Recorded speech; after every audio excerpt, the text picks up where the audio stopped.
ಆಕೆಯ ಉತ್ಸವವನ್ನು ಅನೇಕ ಕಡೆಗಳಲ್ಲಿ ನೋಡ್ತಾ ಬರ್ತೇವೆ. ಹಾಗೆ ನಮ್ಮ ಸ್ತ್ರೀ ಮಠದಲ್ಲಿ ಕೂಡ ವರ್ಷದ ಆದಿಯಾಗಲಿ ಇವತ್ತು ತಾಯಿಯ ಬ್ರಹ್ಮಚಾರಿಣಿಯ ರೂಪದಿಂದ ನಾವು ಆರಾಧನೆ ಮಾಡಿದ್ದಾರೆ. ನಿಮಗೆಲ್ಲ ಗೊತ್ತಿರೋ ಹಾಗೆ ನಿನ್ನೆ ದಿವಸ ಶೈಲಪುತ್ರಿ ಪರ್ವತರಾಜನ ಮಗಳು, ಆಕೆಯನ್ನು ಪಾರ್ವತಿ ಅಂತ ಕರೀತಾರೆ, ಶೈಲಪುತ್ರಿ ಅಂತಲೂ ಕರೀತಾರೆ. ಆಕೆಯ ಆರಾಧನೆ ಮಾಡುವ ಸಂದರ್ಭದಲ್ಲಿ ಒಂದೇ ವಾಂಛಿತ ಲಾಭ ಚಂದ್ರಾರ್ಧ ಕೃತಶೇಖರ ವೃಷಭಾರೂಢಂ ಶೂಲಧರಂ ಶೈಲಪುತ್ರಿ ಯಶಸ್ವಿನಿ ಆಕೆಯ ಮಂತ್ರ. ಪರ್ವತರಾಜನ ಮಗಳಾಗಿ ಹುಟ್ಟಿದ್ದಕ್ಕಾಗಿ ಶಿಲೆ, ಪರ್ವತ, ಬೆಟ್ಟ, ಮೇನಕೆ ತಾಯಿ ಆಕೆಯ ಆರಾಧನೆ ಮಾಡುವ ಸಂದರ್ಭ ಆಕೆಯ ಪೂಜಿಸುವಗೋಸ್ಕರ ಶೈಲಪುತ್ರಿ ಅಂತ ಕರೆದಿದ್ದಾರೆ. ನಿನ್ನೆ ದಿವಸ ಆಕೆಯ ಪೂಜೆ ನೆರವೇರಿತು.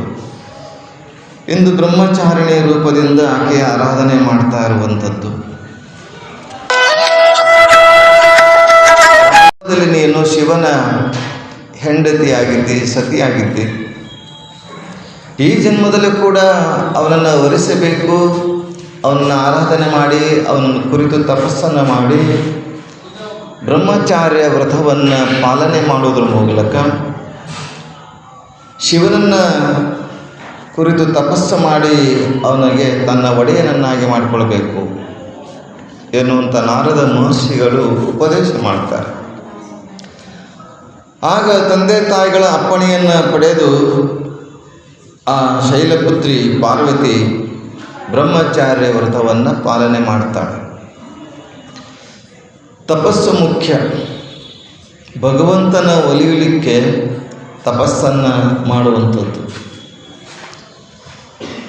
ತಪ್ಪೆತೆ ಕರ್ಣತ್ರಯಂ ಇತಿ ತಪಃ. ಕರ್ಣತ್ರಯಗಳು ನಮ್ಮ ಮನಸ್ಸು, ದೇಹ, ಇಂದ್ರಿಯಗಳು. ದೇಹದ ಇಂದ್ರಿಯಗಳು ಮನಸ್ಸು ಮತ್ತು ವಾಣಿ, ಈ ಮೂರನ್ನು ನಿಲ್ಲಿಸುವಂಥದ್ದು ತಪಸ್ಸು. ಕೇವಲ ಇಂದ್ರಿಯಗಳನ್ನು ನಿಲ್ಲಿಸಿದ್ರೂ ಆಗುವುದಿಲ್ಲ, ಕೇವಲ ಮನಸ್ಸನ್ನು ನಿಲ್ಲಿಸಿದ್ರೂ ಆಗುವುದಿಲ್ಲ, ಮತ್ತು ವಾಣಿಯಿಂದಲೂ ಕೂಡ ಕೈ ಬಾಯಿ ಕಚ್ಚೆ ತನ್ನ ಇಚ್ಛೆಯಲ್ಲಿದ್ದರೆ ಅಜನಪ್ಪ ಅಚ್ಯುತನಪ್ಪ ಅಂತ ಸರ್ವಜ್ಞ ಮೂರ್ತಿಗಳು ಹೇಳ್ತಾರೆ. ಈ ಮೂರು ಕರ್ಣತ್ರಯವನ್ನು ನಮ್ಮ ಹಿಡಿತದಲ್ಲಿ ಹತೋಟಿಯಲ್ಲಿ ಇಟ್ಕೊಂಡು ಪರಮಾತ್ಮನ ಕುರಿತು ಧ್ಯಾನವನ್ನು ಮಾಡುವಂಥದ್ದು. ಹಾಗೆ ಬ್ರಹ್ಮಚಾರ್ಯ ವ್ರತವನ್ನು ನಾವು ಕೇವಲ ಸನ್ಯಾಸಿಗಳೇ ಮಾಡಬೇಕು, ಬ್ರಹ್ಮಚಾರಿಗಳೇ ಮಾಡಬೇಕು, ಅಥವಾ ಗೃಹಸ್ಥರೇ ಮಾಡಬೇಕು, ವಾನಪ್ರಸ್ಥರೇ ಮಾಡಬೇಕು ಅಂತಲ್ಲ. ಬ್ರಹ್ಮಚಾರ್ಯ ತಂದರೆ ಇಂದ್ರಿಯಗಳ ನಿಗ್ರಹ ಮಾಡುವಂಥದ್ದು. ಅಕ್ಕ ಮಹಾದೇವಿ ಕೂಡ ಬ್ರಹ್ಮಚಾರ್ಯ ವ್ರತವನ್ನು ಇಟ್ಟುಕೊಂಡು ಅಲ್ಲಿ ಆಕೆಯ ವಚನಗಳನ್ನು ಕೂಡ ರಚನೆ ಮಾಡಿದ್ದಾಳೆ. ನಮ್ಮ ಹಸಿವು, ಇಂದ್ರಿಯಗಳು, ಹಸಿವು, ತೃಷೆ, ನಿದ್ರೆ ಎಲ್ಲವೂ ನಿಲ್ಲಿಸಬೇಕು. ಅದಕ್ಕೆ ಹಸಿವೆ ನೀನು ನಿಲ್ಲು, ತೃಷೆಯೇ ನೀನು ನಿಲ್ಲು ಹೇಳಿಲ್ಲ ಅಕ್ಕ ಮಹಾದೇವಿ. ಹಾಗೆ ಅಕ್ಕ ಮಹಾದೇವಿ ಬ್ರಹ್ಮಚಾರ್ಯ ವ್ರತವನ್ನು ಮಾಡುವಗೋಸ್ಕರ, ಪರಮಾತ್ಮನ ಒಲಿಸುವಗೋಸ್ಕರ ಅವನ ಕೃಪಾಶೀರ್ವಾದವನ್ನು ಪಡೆದು ತನ್ನ ಜೀವನದ ಇಷ್ಟಾರ್ಥಗಳನ್ನು, ಜೀವನದ ಅಂತಿಮ ಗುರಿ ಮುಕ್ತಿ, ಮೋಕ್ಷ, ಅದು ಪಡೆಯುವಗೋಸ್ಕರ ಅಲ್ಲಿ ತನ್ನ ಇಂದ್ರಿಯಗಳನ್ನು, ತನ್ನ ಮಾತನ್ನು ಕೇಳುವಗೋಸ್ಕರ ತಪಸ್ಸನ್ನು ಆಚರಿಸುವಂಥದ್ದು. ನಾವೆಲ್ಲ ದೇವರ ಮನೆಯಲ್ಲಿ ಕೂತ್ಕೊಂಡು, ಜಗಲಿಯ ಮುಂದೆ ದೇವರ ಮುಂದೆ ಕೂತ್ಕೊಂಡು ಹೇಳಬೇಕು, ಪರಮಾತ್ಮ ನನ್ನ ಇಂದ್ರಿಯಗಳನ್ನು ನಿಗ್ರಹಿಸು, ನನ್ನ ಮನಸ್ಸನ್ನು ನಿಗ್ರಹಿಸು. ನನ್ನ ಮನಸ್ಸು ಬಹಳ ಚಂಚಲವಾಗಿರುವಂಥದ್ದು. ಅದಕ್ಕೆ ಮನ ಏವ ಕಾರಣಂ ಬಂದ ಮೋಕ್ಷಯೋ, ಮನವೆಂಬ ಮರ್ಕಟನು ತನುವೆಂಬ ವೃಕ್ಷವನೇರಿ ಇಂದ್ರಿಯಗಳೆಂಬ ಶಾಖೆಯ ಹಾರುತ್ತಿದೆ ನೋಡ. ಇಂಥ ಮನಸ್ಸನ್ನು ನಿಲ್ಲಿಸೋಕ್ಕೋಸ್ಕರ ನಾವು ಬ್ರಹ್ಮಚಾರಿ ಆಗಿರ್ತಕ್ಕಂಥ ಇವತ್ತು 2ನೆಯ ಬ್ರಹ್ಮಚಾರಿಣಿ ರೂಪದ ದೇವಿಯನ್ನು ಆರಾಧನೆ ಮಾಡ್ತಾ ಇದ್ದರೆ ನಮ್ಮ ಇಂದ್ರಿಯಗಳ ನಿಗ್ರಹ ಸಾಧ್ಯ ಆಗ್ತದೆ. ಆಕೆ ಶ್ವೇತವರ್ಣ ಬಟ್ಟೆಯನ್ನು ಧಾರಣೆ ಮಾಡಿಕೊಂಡು ಆಕೆಗೆ ಇಷ್ಟಾರ್ಥವಾಗಿರುವಂಥ ಏನಂತಂದರೆ ಅನ್ನದ ಪಾಯಸ, ಅನ್ನ ಮತ್ತು ಗಸಗಸೆ ಪಾಯಸವನ್ನು ಆಕೆಯ ನೈವೇದ್ಯ. ಆಕೆ ಕೆಂಪು ಹೂವುಗಳಿಂದ ನಾವು ಕೆಂಪು ಮತ್ತು ನೀಲಿ ಹೂವುಗಳಿಂದ ಪೂಜಿಸಬೇಕು. ಬಾಳೆಹಣ್ಣು, ಶ್ರೀಫಲ ಆಕೆಗೆ ಹಣ್ಣುಗಳನ್ನು ಕೊಡಬೇಕು. ಆಕೆಯನ್ನು ಉಪಾಸನೆ ಮಾಡೋದ್ರಿಂದ ನಮಗೆ ಜ್ಯೋತಿ ಸ್ವರೂಪದ ಬ್ರಹ್ಮಸ್ವರೂಪ ಜ್ಞಾನವನ್ನು ನಮಗೆ ಲಭಿಸ್ತದೆ. ವೈರಾಗ್ಯ ಮತ್ತು ಸದಾಚಾರ ಪಾಲನೆಗೆ ತಾಯಿಯ ಆರಾಧನೆಯ ಮುಖ್ಯ ಅನ್ನುವಂಥದ್ದನ್ನು ಇಲ್ಲಿ ಇವತ್ತಿನ ಬ್ರಹ್ಮಚಾರಿಣಿ ರೂಪದ ದೇವಿಯ ಆರಾಧನೆಯಿಂದ ನಾವು ಪಡಿಬೋದು. ಇಂಥ ದೇವಿಯ ಆರಾಧನೆ ಮಾಡುವುದಕ್ಕೋಸ್ಕರ ಇವತ್ತು ನಾವು ನಮ್ಮ ಚಿದಾನಂದ ಅವಧೂತರು ಬರೆದಿರ್ತಕ್ಕಂಥ ದೇವಿಯ ಮಹಾತ್ಮೆಯಲ್ಲಿ, ದೇವಿಯ ಪುರಾಣದಲ್ಲಿ ನಾವು ನಿನ್ನೆಯಿಂದ ನೋಡ್ತಾ ಬರ್ತಾ ಇದ್ದೇವೆ.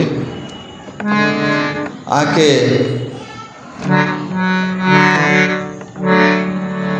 ಬ್ರಹ್ಮ ಹರಿ ರುದ್ರಾದಿಗಳು ತಪಸ್ಸನ್ನು ಆಚರಿಸ್ತಾರೆ.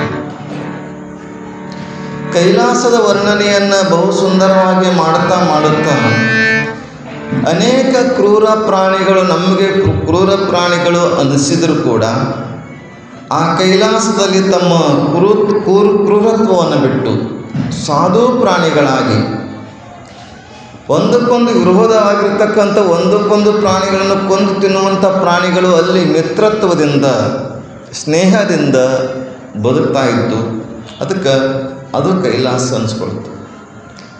ಅಲ್ಲಿ ಮನೆಗೆ ಐರಾವತ ಮನೆಗೆ ಗ್ರಂಥದ ಮಹಿಮೆಯಲ್ಲಿ ಕೂಡ ಅತ್ಯಂತ ಸುಂದರವಾಗಿ ಆಸನಗಳ ಬಗ್ಗೆ, ಗ್ರಂಥದ ಪಠಣದ ಬಗ್ಗೆ,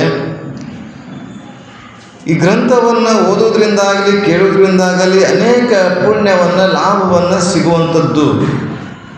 ಏಕೆಂದರೆ ಚಿಂತೆಗೂ ಇದು ಚಿಂತಾಮಣಿಯು ಅಂತ ಹೇಳುವಾಗ ನಾವು ಏನು ಇಷ್ಟೆಯನ್ನು ನಮ್ಮ ಬೇಡಿಕೆಗಳನ್ನು ಇಟ್ಕೊಂಡು ಸಂಕಲ್ಪಗಳನ್ನು ಮಾಡೋದ್ರ ಮೂಲಕ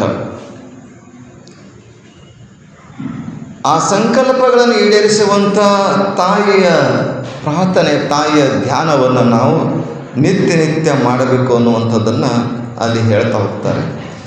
ಇಂಥ ಚರಿತ್ರೆಯನ್ನು ನಂದೀಶನಿಗೆ, ಋಷಭನಿಗೆ, ಬಸವನಿಗೆ ಎಲ್ಲ ಒಂದೇನೆ. ಆ ಬಸವ ತನ್ನ ಮದ್ದಳೆಯನ್ನು ಬಾರಿಸೋದನ್ನು ಬಿಟ್ಟು ಪರಮಾತ್ಮನಿಗೆ ಶರಣಾಗತನಾಗಿ ಅತ್ಯಂತ ಶ್ರದ್ಧಾಭಕ್ತಿಯಿಂದ ಕೈ ಜೋಡಿಸಿ ಹೇಳ್ತಾನೆ, ನನಗೆ ನನ್ನ ತಾಯಿ ಪಾರ್ವತಿಯ ಜಗಜ್ಜನನಿಯ ಮಾತೆಯ ಚರಿತ್ರೆಯನ್ನು ಕೇಳಬೇಕಂತ ಇಚ್ಛೆ ಆಗ್ತಾ ಇದೆ, ಅದಕ್ಕೆ ಹೇಳಬೇಕು ಅಂತ ಅತ್ಯಂತ ವಿನಯಪೂರ್ವಕವಾಗಿ ಕೇಳ್ತಾನೆ. ಈ ಕಥೆಯನ್ನು ಸೂತ ಪುರಾಣಿಕರು ಶೌನಕಾದಿ ಮುನಿಗಳಿಗೆ ಹೇಳಿರುವಂಥದ್ದು ನೋಡ್ತಾ ಬರುತ್ತೆ. ಇಲ್ಲಿ ವಿಚಾರ ಮಾಡಬೇಕು, ನಾವು ಚಿಂತನೆ ಮಾಡಬೇಕು. ಇದಕ್ಕೆ ಮೂಲ ತಂದರೆ ವ್ಯಾಸರ ಬರೆದಿರ್ತಕ್ಕಂಥ ದೇವಿ ಭಾಗವತ, ದುರ್ಗಾ ಸಪ್ತಶತಿ, ಇವೆಲ್ಲವನ್ನು ದುರ್ಗಾ ಸಪ್ತಶತಿ ಬರುವುದು ಮಾರ್ಕಂಡೇಯ ಪುರಾಣದಲ್ಲಿರ್ತಕ್ಕಂಥದ್ದು. ದೇವಿ ಭಾಗವತ ಅಂತಂದರೆ ಇದೊಂದು ಬೇರೆ ಇರ್ತಕ್ಕಂಥ ಗ್ರಂಥ. ಈ ಗ್ರಂಥಗಳನ್ನು ವಿಚಾರ ಮಾಡಿದರೆ ಒಂದಿಷ್ಟು ವ್ಯತ್ಯಾಸಗಳನ್ನು ಮಾಡ್ತಾರೆ. ಪ್ರಾರಂಭದಲ್ಲಿ ಇಲ್ಲಿ ಪರಮಾತ್ಮನು, ಸಾಕ್ಷಾತ್ ಪರಮಾತ್ಮನು ತನ್ನ ವಾಹನನಾಗಿರುವಂಥ ಬಸವ ನಂದೀಶನಿಗೆ ಹೇಳುವಂಥ ಉಪದೇಶ ಇದು. ಅದರಲ್ಲಿ ದೇವಿಯ ಭಾಗವತದಲ್ಲಿ, ದೇವಿ ಭಾಗವತ ವ್ಯಾಸರು ಅದನ್ನು ಗ್ರಂಥ ರಚನೆ ಮಾಡುವ ಪೂರ್ವದಲ್ಲಿ ಇಲ್ಲಿ ಸುಮೇಧ ರಾಜ ದೇವಿ ಚರಿತ್ರೆಯನ್ನು ಸುಮೇಧ ಋಷಿ ಸುರತ ರಾಜನಿಗೆ ಹೇಳುವಾಗ ಉಪದೇಶ ಮಾಡ್ತಾರೆ. ಸುರತ ರಾಜ ನಿಮಗೆಲ್ಲ ಗೊತ್ತಿದೆ. ಆ ಸುರತ ರಾಜ ರಾಜ್ಯಭಾರವನ್ನು ಮಾಡುತ್ತಾನೆ. ಪ್ರಜೆಗಳನ್ನು ತನ್ನ ಮಕ್ಕಳಂತೆ ಭಾವಿಸಿ ಪ್ರಜೆಗಳ ಮೇಲೆ ಯಾವುದೇ ಥರದ ತೊಂದರೆಗಳನ್ನು ಮಾಡದೆ ಅತ್ಯಂತ ಆ ವಿಶ್ವಾಸವನ್ನು ಗಳಿಸಿ ಪ್ರೀತಿಗೆ ಪಾತ್ರನಾಗಿ ಮಕ್ಕಳಂತೆ ನೋಡ್ತಾ ಇರ್ತಾನೆ. ಆದರೆ ಅಕ್ಕಪಕ್ಕದ ರಾಜರು ಸುಮ್ಮನೆ ಇರುವುದಿಲ್ಲ. ಆಗ ಆ ಸುರತ ರಾಜನ ಮಂತ್ರಿ ವ್ಯಾಮೋಹಕ್ಕೆ ಒಳಪಡಿಸ್ತಾರೆ. ವ್ಯಾಮೋಹಕ್ಕೆ ಒಳಪಡಿಸಿ ಮಂತ್ರಿಯಿಂದ ಸೋಲಿಸಲ್ಪಡ್ತಾನೆ ಸುರತ ರಾಜ. ಮಂತ್ರಿಯಿಂದ ಉಳಿಸಿಕೊಳ್ಳುವಗೋಸ್ಕರ ಅರಣ್ಯ ತಿರುಗಾಡಿಕೊಂಡು ಬರ್ತಾ ಇರ್ತಾನೆ. ಅರಣ್ಯವಾಸಿಯಾಗಿ ಅಲ್ಲೆಲ್ಲಿ ಸುತ್ತಾಡ್ತಾ ಬಂದಾಗ ಅಲ್ಲಿ ಸುಮೇಧ ಋಷಿಯ ಪರಿಚಯ ಆಗ್ತದೆ, ಭೇಟಿ ಆದಾಗ ತನ್ನ ಸ್ಥಿತಿಯನ್ನು, ನಿಮಗೆಲ್ಲ ಗೊತ್ತಿದೆ, ಈ ಜಗತ್ತಿನಲ್ಲಿ ಕಣ್ಣಿಗೆ ಕಾಣ್ತಕ್ಕಂಥ ವಸ್ತುಗಳೆಲ್ಲ ಅಸ್ಥಿರ ಇರುವಂಥದ್ದು, ದೇಹವು ಕೂಡ ನಶ್ವರ. ನಿಮಗೆಲ್ಲ ಗೊತ್ತಿರುವ ಹಾಗೆ ಪರೀಕ್ಷಿತ ರಾಜ ನಿಮಗೆ ಗೊತ್ತು. ಪರೀಕ್ಷಿತ ರಾಜ 7 ದಿವಸದಲ್ಲಿ ಹಾವು ಕಚ್ಚಿ ಸಾಯಬೇಕು ಅಂತ ಸಂದರ್ಭ. ಪರೀಕ್ಷಿತ ರಾಜ ಒಮ್ಮೆ ಪ್ರಾಣಿಗಳ ಬೇಟೆಯಾಡಲು ಅರಣ್ಯಕ್ಕೆ ಹೋಗಿರುತ್ತಾನೆ. ಅರಣ್ಯಕ್ಕೆ ಹೋದ ಸಂದರ್ಭದಲ್ಲಿ ಬೇಟೆ ಆಡ್ತಾ ಏನು ಮಾಡ್ತಾನೆ, ಅವನಿಗೆ ಹಸಿವೆ ನೀರಡಿಕೆ ಆದಾಗ ಒಂದು ಆಶ್ರಮಕ್ಕೆ ಬರ್ತಾನೆ. ಆಶ್ರಮದಲ್ಲಿ ಋಷಿಗಳು ಧ್ಯಾನದಲ್ಲಿ ಕೂಡ್ತಿರ್ತಾರೆ. ಧ್ಯಾನದಲ್ಲಿ ಕೂತ್ಕೊಂಡಾಗ ಈ ಪರೀಕ್ಷಿತ ರಾಜ ಬಂದಿದ್ದು ಗೊತ್ತಾಗುವುದಿಲ್ಲ. ಅಂತರಂಗದಲ್ಲಿ ಮುಳುಗಿ ಹೋಗಿರ್ತಾರೆ. ಬಾಹ್ಯ ಪ್ರಪಂಚದ ಅರಿವು ಇರೋದಿಲ್ಲ ಋಷಿಗಳಿಗೆ. ಇವನು ಢೋಂಗಿ ಮಾಡ್ತಾ ಇದ್ದಾನೆ, ಕಪಟಿ ಇದ್ದಾನ ಅಂತ ನಾ ಬಂದರೂ ಕೂಡ ಅವನಿಗೆ ಸ್ವಾಗತ ಮಾಡ್ತಾ ಇಲ್ಲವಲ್ಲ ಅಂತ ತಿಳ್ಕೊಂಡು ಅವನಿಗೆ ಅಲ್ಲೇ ಸತ್ತು ಬಿದ್ದಿರ್ತಕ್ಕಂಥ ಹಾವನ್ನು ಕೊರಳಿಗೆ ಹಾಕ್ತಾನೆ. ಕೊರಳಿಗೆ ಹಾಕಿ ಹೋದಾಗ ಮುಂದೆ ಋಷಿಯ ಮಗ ಬಂದು ನೋಡ್ತಾನೆ. ಇದನ್ನು ಈ ರಾಜ ಹಾಕಿದ್ದು ಗೊತ್ತಾಗ್ತದೆ. ಪರೀಕ್ಷಿತ ರಾಜ ಹಾಕಿದ್ದು ಗೊತ್ತಾಗಿ, ಯಾರು ನನ್ನ ತಂದೆಯ ಕೊರಳಿಗೆ ಹಾವನ್ನು ಹಾಕಿದಾರೋ ಈ ಹಾವು ಕಚ್ಚಿ ಅವನು ಸಾಯುವಂತನಾಗಲಿ ಅಂತ ಶಾಪ ಕೊಡ್ತಾನೆ. 7 ದಿವಸದಲ್ಲಿ ಸಾಯಬೇಕು ಅಂತ ಶಾಪ ಕೊಟ್ಟಾಗ ಇದು ಗೊತ್ತಾಗಿ ಪರೀಕ್ಷಿತ ರಾಜ ಒಬ್ಬ ಗುರುವಿನ ಹತ್ತಿರ ಹೋಗಿ ಭಗವಂತನ ಚಿಂತನೆಯನ್ನು, ಭಾಗವತ್ ಕಥೆಯನ್ನು ಕೇಳಕ್ಕೆ ಪ್ರಾರಂಭ ಮಾಡ್ತಾನೆ. ಭಾಗವತ ಕಥೆಯನ್ನು ಕೇಳ್ತಾ ಏನಾಗುತ್ತದ ಅಂದರೆ ಅವನಿಗೆ ಅರಿವಾಗ್ತದೆ. ಅಂದರೆ ಹುಟ್ಟುವವನು ನಾನಲ್ಲ, ಸಾಯುವವನು ನಾನಲ್ಲ. ಹುಟ್ಟುವುದು ಸಾಯುವುದು ನಾವಲ್ಲ, ದೇಹ. ನಾನಂದರೆ ಪರಮ ಚೈತನ್ಯ, ಪರಮ ಆತ್ಮ, ಪರಮ ವಸ್ತು. ಈ ಪರಮ ಚೈತನ್ಯ ಆತ್ಮ ವಸ್ತು ಇದೆಯಲ್ಲ, ಇದು ಹುಟ್ಟುವುದೂ ಅಲ್ಲ, ಸಾಯುವುದೂ ಅಲ್ಲ. ದೇಹ ಮಾತ್ರ ಹುಟ್ಟುತ್ತದೆ, ಸಾಯ್ತದೆ. ನಾ ಹೇಗೆ ಹಳೆಯ ಬಟ್ಟೆಯನ್ನು ತೆಗೆದುಹಾಕಿ ಹೊಸ ಬಟ್ಟೆಯನ್ನು ಧಾರಣೆ ಮಾಡ್ತೀವೋ ಹಾಗೆ ಚೈತನ್ಯ, ನಮ್ಮಲ್ಲಿರ್ತಕ್ಕಂಥ ಚೈತನ್ಯ ಏನಾಗ್ತದೆ ಕೇಳಿದ್ರೆ, ಹೊಸ ಬಟ್ಟೆ ಧಾರಣೆ ಮಾಡುವಗೋಸ್ಕರ ಹಳೆಯ ಬಟ್ಟೆ ಎನ್ನುವಂಥ ಚರ್ಮವನ್ನು ಕಳಿಸ್ತದೆ, ಬಿಡುತ್ತದೆ. ಹಾಗೆ ಪರೀಕ್ಷಿತ ರಾಜ ಅವನಿಗೆ ಗೊತ್ತಾಗ್ತದೆ, ಅರಿವೇ ಗುರುವಾಗಿ ಆಗ ಸಾಯೋನು ನಾನಲ್ಲ, ಹುಟ್ಟೋನು ನಾನಂತ ಅನುಭವ ಆದಾಗ ಅವನಿಗೆ ಹಾವು ಕಚ್ಚಿದ್ರು ಕೂಡ ಏನೂ ಆಗೋದಿಲ್ಲ. ಹಾಗಿಲ್ಲಿ ಸುರತ ರಾಜ ತನ್ನ ರಾಜ್ಯವನ್ನು ಕಳ್ಕೊಂಡು ಅರಣ್ಯ ಸುತ್ತಾ ಇರ್ತಾನೆ. ಸುತ್ತುವ ಸಂದರ್ಭದಲ್ಲಿ ಸುಮೇಧ ಋಷಿ ಹತ್ತಿರ ಬಂದಾಗ ತನ್ನ ಬಗ್ಗೆ ಹೇಳ್ಕೊಳ್ತಾನೆ. ಅದೇ ಸಂದರ್ಭಕ್ಕೆ ಒಬ್ಬ ವ್ಯಾಪಾರಿ ಕೂಡ ಬರ್ತಾನೆ. ವ್ಯಾಪಾರದಲ್ಲಿ ಹಾನಿ ಉಂಟಾಗಿ ಅಲ್ಲಿ ವ್ಯಾಪಾರಿ ಕೂಡ ಬಂದಿರ್ತಾನೆ. ಆ ವ್ಯಾಪಾರಿಗೆ ಮತ್ತು ಈ ಸುರತ ರಾಜನಿಗೆ ಉಪದೇಶ ಮಾಡಿರುವಂಥ ಕಥೆಯನ್ನು ವ್ಯಾಸ ಮಹರ್ಷಿಗಳು ದೇವಿಯ ಭಾಗವತದಲ್ಲಿ ಹೇಳ್ತಾ ಹೋಗ್ತಾರೆ. ಅಲ್ಲಿ ಹಾಗೆ ಅದನ್ನು ಉಪದೇಶ ಮಾಡಿದ್ದಾರೆ ವ್ಯಾಸರು. ಇಲ್ಲಿ ಚಿದಾನಂದ ಅವಧೂತರು ಏನು ಮಾಡಿದ್ದಾರೆ ಅಂತಂದರೆ, ಸಾಕ್ಷಾತ್ ಪರಶಿವನೇ ಆ ತಾಯಿಯ ಕಥೆಯನ್ನು, ತಾಯಿಯ ಮಹಿಮೆಯನ್ನು, ಲೀಲೆಯನ್ನು ಇಲ್ಲಿ ವೃಷಭನಿಗೆ ಉಪದೇಶ ಮಾಡುವ ರೀತಿಯಲ್ಲಿ ಉಲ್ಲೇಖ ಮಾಡಿದ್ದಾರೆ.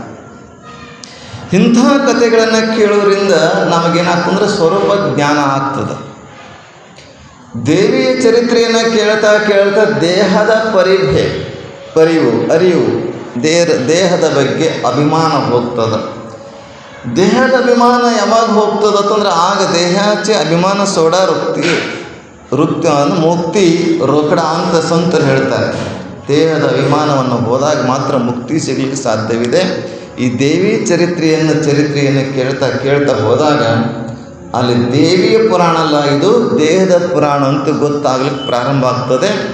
ಆಗ ಹುಟ್ಟೋನು ನಾನಲ್ಲ, ಸಾಯೋನು ನಾನಲ್ಲ, ನಾನು ಕೇವಲ ಬ್ರಹ್ಮ ಸ್ವರೂಪ, ನಾನು ಕೇವಲ ತಾಯಿಯ ಸ್ವರೂಪ ಎನ್ನುವ ಅರಿವು ಆಗಲಿಕ್ಕೆ ಈ ತಾಯಿಯ ಚರಿತ್ರೆಯನ್ನು ಆಗಾಗ ಇದನ್ನು ಓದಬೇಕು, ಕೇಳಬೇಕು ಎನ್ನುವಂಥ ಉದ್ದೇಶ ಇಟ್ಕೊಂಡು ಅದಕ್ಕೆ ಅಮಾವಾಸ್ಯೆ, ಹುಣ್ಣಿಮೆ, ಮಂಗಳವಾರ, ಶುಕ್ರವಾರ ಎಷ್ಟೋ ಆಗಲಿಲ್ಲ ಅಂದರೆ ದಿನಕ್ಕೆ ಒಂದು ಪದ ಆದರೂ ಸಹಿತ ಓದಬೇಕು ಅನ್ನುವಂಥದ್ದನ್ನು ಪೀಠಿಕಾ ಅಧ್ಯಾಯದಲ್ಲಿ ಹೇಳ್ತಾ ಹೋಗಿದ್ದಾರೆ ಚಿದಾನಂದ ಅವಧೂತರು.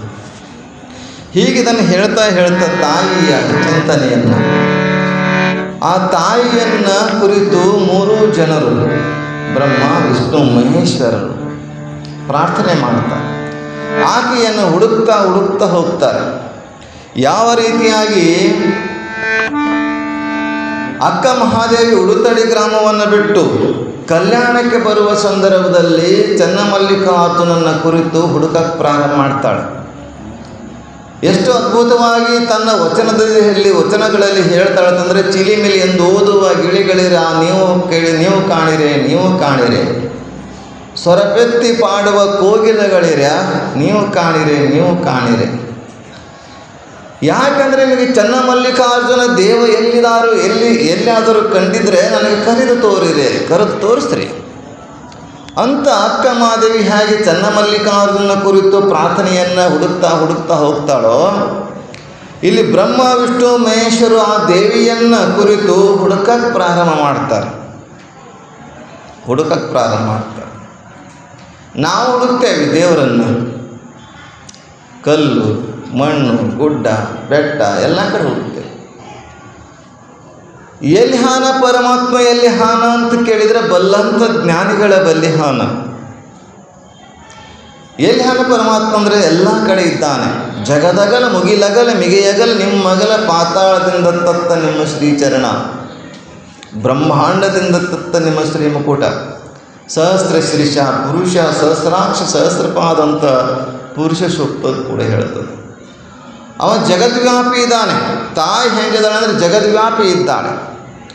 ಆಕೆಯನ್ನು ಕುರಿತು ಹುಡುಕಕ್ಕೆ ಪ್ರಾರಂಭ ಮಾಡ್ತಾರೆ. ಎಲ್ಲಿ ಸಿಗಬೇಕು ತಾಯಿ, ಎಲ್ಲಿ ಸಿಗಬೇಕು ಅಂತ ಹೀಗೆ ಹುಡುಕ್ತಾ ಇರಬೇಕಾದ್ರೆ ಅನೇಕ ವರ್ಷಗಳವರೆಗೆ ಹುಡುಕ್ತಾ ಹೋಗುವ ಸಂದರ್ಭದಲ್ಲಿ ಆಕಾಶವಾಣಿ ಆಗ್ತದೆ. ಆಕಾಶವಾಣಿ ಆದಾಗ ಏನಾಗ್ತದಂದರೆ, ನೀವು ಹಿಂಗೆ ಹುಡುಕರು ದೇವರು ಸಿಗಂಗಿಲ್ಲ. ಹಿಂಗೆಲ್ಲ ಹುಡುಕಿದ್ರೆ ದೇವರು ಸಿಗ್ತಾನೇನೋ? ಸಿಗಲ್ಲ. ಅದಕ್ಕೆ ನೀವೇನು ಮಾಡಬೇಕು? ದೇವಿಯ ಸಾಕ್ಷಾತ್ಕಾರ ಆಗಬೇಕು, ದೇವಿಯನ್ನು ನೋಡಬೇಕು, ನಿನ್ನ ತಾಯಿಯನ್ನು ನೋಡಬೇಕಂದ್ರೆ ನೀವೆಲ್ಲ ಏನು ಮಾಡಬೇಕು? ತಪಸ್ಸನ್ನು ಮಾಡಬೇಕು, ತಪಸ್ಸಾಚರಣೆ ಮಾಡಬೇಕು.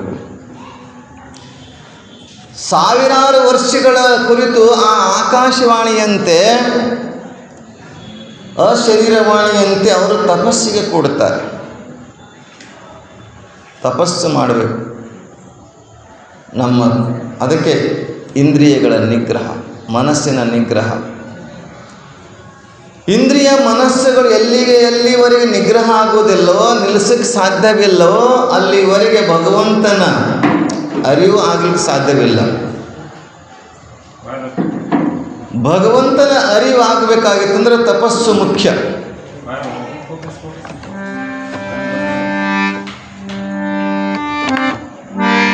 ಅದಕ್ಕೆ ಬಸವಣ್ಣವರು 100 ಓದಿ 100 ಕೇಳಿದರೇನು, ಆಶೆ ಹರಿಯದು ರೋಷ ಬಿಡದು ಮಜ್ಜನ ಕರೆದು ಫಲವೇನು, ಮಾತಿನಂತೆ ಮನವಿಲ್ಲದ ಜಾತಿ ಡೊಂಬರ ನೋಡಿ ನಗುವ ನಮ್ಮ ಕೂಡಲ ಸಂಗಮದೇವ. ಅದಷ್ಟೇ ಅಲ್ಲದೆ ಹುತ್ತವ ಬಡಿದಡೆ ಹಾವು ಸಾಯಬಲ್ಲುದೆ, ಯಾ ಘೋರ ತಪವ ಮಾಡಿದಡೇನು ಅಂತರಂಗ ಆತ್ಮ ಶುದ್ಧವಿಲ್ಲದವರು ಎದ್ದು ಮೆಚ್ಚುವನಯ್ಯ. ಹೀಗೆ ಅನೇಕ ಶರಣರು ಸಂತರು ಕುರಿತು ತಪಸ್ಸನ್ನು ಮಾಡಬೇಕು ಅಂತಂದರೆ ತಪ್ಪೇದೆ. ಕರ್ಣತ್ರಯಂ ಅದನ್ನು ನಿಲ್ಲಿಸುವಂಥದ್ದು ಆಗಬೇಕು ಅನ್ನೋಗೋಸ್ಕರ ತಪವ ಮಾಡಬೇಕು.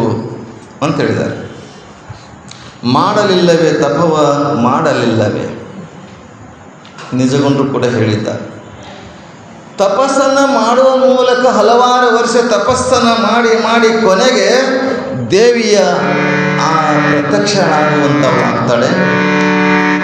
ಪರಮ ಮಂಗಳವಿನಿಪ ದೇವಿಯು ಕರುಣವರವಿತ್ತು ಅಲಶಂಕರನು ಹರಿಯನು ಕಳಿಸಿದಳು ಮಂಗಳವಿ ಪರಬ್ರಹ್ಮ. ಬಂದಳೋಳುದ ದೇವಿ ಕಂದಗಳೆಂದು ಬಳಲಿದವೆಂದು ಎದೆಯಲ್ಲಮ್ಮ ಎಂದು ಶರಳಿಯೇ ಬಿಕಿರಿಯವರೇರಿ ಮುಖ ಕಮಲಾಂದು ನೀರು ಮುದುಡುತ್ತ ಹಾರಗಳಂದು ಎಡಹಸ್ತದಲ್ಲಿ ಹಿಡಿದೆ ಎಂದು ಕಾಂಬುವೆನೆಂದು ಬಂದಳು ಯೋಗ ಮಾರ್ಗದಲ್ಲಿ. ಕೋರಿದುದು ನವದೊಳಗೆ ಬಹುಪ್ರಭೆಕಾರು ಊಡಿಸಲು ಕಂಗಳಿಗೆ ಪರಿವಾರ ನೆರೆದುದು. ಬಹಳ ಮದ್ದದ ಬಹಳ ರಭಸದಲ್ಲಿ ಚೀರುತ್ತಿದ್ದವು ಕಹಳೆ ಚಾಮರಂ ಹಾರುತ್ತಿದ್ದವು ಸದ್ದಿಗೆಯು ಸಾರುತ್ತಿದ್ದವು ನೋಡಲಿಕ್ಕೆ ಶೌನಕನೆ ಕೇಳೆಂದ. ಕಂದಗಳು ಬ್ರಹ್ಮ ವಿಷ್ಣು ಮಹೇಶ್ವರರು ತಂದರೆ ಸಾಕ್ಷಾತ್ ತಾಯಿಯ ಮಕ್ಕಳು. ಮಕ್ಕಳನ್ನು ಬೆಳೆಸಿ ದೊಡ್ಡವರಾಗಿ ಆಮೇಲೆ ಬಿಟ್ಟು ಹೋಗಿರ್ತಾಳೆ. ಹಾಗೆ ತಾಯಿಯನ್ನು ಕಳೆದುಕೊಂಡ ಮಕ್ಕಳು ಅನಾಥರಾಗಿರ್ತಕ್ಕಂಥವ್ರು ಇವರು ಏನು ಮಾಡ್ತಾರೆ, ತಮ್ಮ ತಾಯಿಯನ್ನು ನೋಡುವಗೋಸ್ಕರ. ಅದಕ್ಕೆ ಮಹಾದೇವಿ ಅಂತಾಳೆ, ಮರವಿದ್ದು ಫಲವೇನು ನೆರಳಿಲ್ಲದನಕ್ಕ, ಮರವಿದ್ದು ಫಲವೇನು ನೆರಳಿಲ್ಲದನಕ್ಕ, ಹಸುವಿದ್ದು ಫಲವೇನು ಹಯನವಿಲ್ಲದನಕ್ಕ, ರೂಪವಿದ್ದು ಫಲವೇನು ಗುಣವಿಲ್ಲದನಕ್ಕ, ಗೋಣವಿದ್ದು ಫಲವೇನು ಅಲಗಿಲ್ಲದನಕ್ಕ. ಹೇಳಿಲ್ಲ, ನಾನಿದ್ದು ಫಲವೇನು ನಿಮ್ಮ ನೆನಹು ಇಲ್ಲದನಕ್ಕ ಚನ್ನಮಲ್ಲಿಕಾರ್ಜುನ. ನಾ ಇದ್ದು ಫಲವೇನು ನಿಮ್ಮ ನೆನಹು ಇಲ್ಲದನಕ್ಕ ಅಂತ ಹೇಳುವ ಹಾಗೆ ಈ ಮಕ್ಕಳು ತಾಯಿಯನ್ನು ಕಳ್ಕೊಂಡು ಅನಾಥರಾಗಿ ಆಕೆಯನ್ನು ಕುರಿತು ಹಲವಾರು ವರ್ಷ ತಪಸ್ಸನ್ನು ಮಾಡಿ ಮಾಡಿ ಕೊನೆಗೆ ತಾಯಿಯನ್ನು ಪಡೆದುಕೊಳ್ಳುವಂಥವರಾಗ್ತಾರೆ. ಆಕಾಶ ಮಾರ್ಗದಿಂದ ತಾಯಿಯ ಮಕ್ಕಳಿಗೋಸ್ಕರ ಹಂಬಲಿಸಿ ಬಂದರು. ಹಂಬಲಿಸಿ ಆಕಾಶ ಮಾರ್ಗವಾಗಿ ಬರುವ ಸಂದರ್ಭದಲ್ಲಿ ಆಕೆಯನ್ನು ನೋಡಿದ ಕೂಡಲೇ ಆಕೆಯ ಅತ್ಯಂತ ವರ್ಣನೆಯನ್ನು, ಆಕೆಯ ತೊಟ್ಟಿರ್ತಕ್ಕಂಥ ಆಭರಣಗಳು, ಆಕೆಯ ಕೇಶರಾಶಿ, ಆಕೆ ಇರ್ತಕ್ಕಂಥ ಇರುವಿಕೆಯನ್ನು ಅನೇಕ ಪುರಾಣ ಸಾಹಿತ್ಯದಲ್ಲಿ ಅನೇಕ ಸಾಹಿತ್ಯಗಳು ಜೊತೆಗೆ ಇಲ್ಲಿ ಅತ್ಯಂತ ಸುಂದರವಾಗಿ ಹೊಳೆದುದೈ ನಡು ಮಧ್ಯ ಸೂರ್ಯನ ಕಳೆಯು ಕೋಟಿ ಹಳಿಯ ಕರ್ಣದೋಲೆಯ ಕುಂಡಲ ಕಡೆರಿಹವು ಮೌತಿಕದ ಸರಪಳಿಯು ಥಳಥಳಿಸಿದು ಚಂದ್ರ ಸಾಸಿರ ಬಲು ಕಡೆಯಿಂದಿರುವುದು ಮೂಗುತಿ ಬೆಳೆದುದು ಮುಖ ಪದ್ಮಕಾಂತಿಯ ನಡಗೆ ಕೇಳಂದ, ಮುಖ ಪದ್ಮಕಾಂತಿಯ ನಡಗೆ ಕೇಳಂದ. ಹಣೆಯ ಮುತ್ತಿನ ಬೊಟ್ಟು ಹೊಳೆದು ಎಣಕೆ ಇಲ್ಲದ ತೇಜದಿಂದಲೇ ಮಣಿವ ಪುಟ ಹೊಳೆಯಿತು ರವಿದ ಸಕೋಟಿ ಕಾಂತಿಯಿಂದಲೇ. ಹೆಣಲು ಬಂಗಾರಗಳ ಕಾಂತಿಯೊಳಗಿದೈ ಶತಕೋಟಿ ಸೂರ್ಯ ಗುಣರಹಿತ ಪರಬ್ರಹ್ಮನ ವರ್ಣಿಸುವರಾನಂದ ವರ್ಣಿಸುವರು ಆನಂದ. ಹೊಳೆದುದೈ ನಡುಮಧ್ಯ ಸೂರ್ಯನ ಕಳೆಯ ಕೋಟೆಯ ಸೂರ್ಯ ಕಿರಣ. ಹೆಂಗೆ ಕೋಟಿ ಸೂರ್ಯರ ಒಂದು ಸೂರ್ಯನ ಬೆಳಕು ಪ್ರಕಾಶ ನಮಗೆ ತಡ್ಕೊಳಕ್ಕಾಗ್ತಾ ಇಲ್ಲ, ಕೋಟಿ ಸೂರ್ಯನ ಬೆಳಕು ಹೇಗೆ ಅತ್ಯಂತ ಕಣ್ಣು ಕುಕ್ಕುವ ಹಾಗೆ ಆಕೆಯ ಬರುವಿಕೆಯನ್ನು ಕೋಟಿ ಸೂರ್ಯರ ಬೆಳಕು ಬಂದ ಹಾಗೆ ಬರುತ್ತಂತೆ. ಕರ್ಣದಲ್ಲಿ ಕುಂಡಲಿಗಳದವಲ ಕುಂಡಲಿಯ ಹೊಳಪು, ಮೌಕ್ತಿಕ ಮುಕ್ತಿಯ ಸರಪಳಿಯ ಹೊಳಪು ಸಹಸ್ರಾರು ಚಂದ್ರ ಮತ್ತು ಸೂರ್ಯರ ಹೊಳಪಿನಂತೆ ಕಾಣ್ತಾ ಇತ್ತು. ಹಣೆಯಲ್ಲಿ ಮುತ್ತಿನ ಬಟ್ಟು ಹೊಳೆದು ಎಣಕೆ ಇಲ್ಲದ ತೇಜದಿಂದಲೇ ಮಣಿಮುಕುಟ, ಆಕೆ ಕಿರೀಟದ ಹೊಳೆಯು ಕೂಡ ದಶಕೋಟಿ ರವಿಯ ಕಾಂತಿಯಿಂದ ಶೋಭಿಸ್ತಾ ಇತ್ತು ಅನ್ನುವಂಥದ್ದನ್ನು ಅತ್ಯಂತ ವರ್ಣನೆಯನ್ನು ಬಹಳ ಸುಂದರವಾಗಿ ಉಟ್ಟ ರಕ್ತಾಂಬರದ ಕಾಂತಿಯು ಅಟ್ಟಿದುದು ಸರ್ವಸ್ವ ತೇಜವ ಇಟ್ಟ ಕಾಂತಿಯ ಧಾಮ ಹೊಳೆದುದು ಕೋಟಿ ರವಿ ಅಡಗಿ ಬಟ್ಟ ಕುಚ ಮೇಲುದಿನ ಸೆರಗದು ಕಟ್ಟಳಿ ಇಲ್ಲದೆ ಕಾಂತಿಯ ಹೊಳೆದಿದ್ದು. ಆಕೆ ಹುಟ್ಟಿರುವಂಥ ಬಟ್ಟೆ, ಕಾಲುಂಗುರು, ಬಳೆ, ಹೆಣಲು, ಕೂದಲು, ಕಿರೀಟ ಅತ್ಯಂತ ಎಲ್ಲವನ್ನ ವರ್ಣನೆಯನ್ನು ಮಾಡ್ತಾ ಹೋಗ್ತಾರೆ.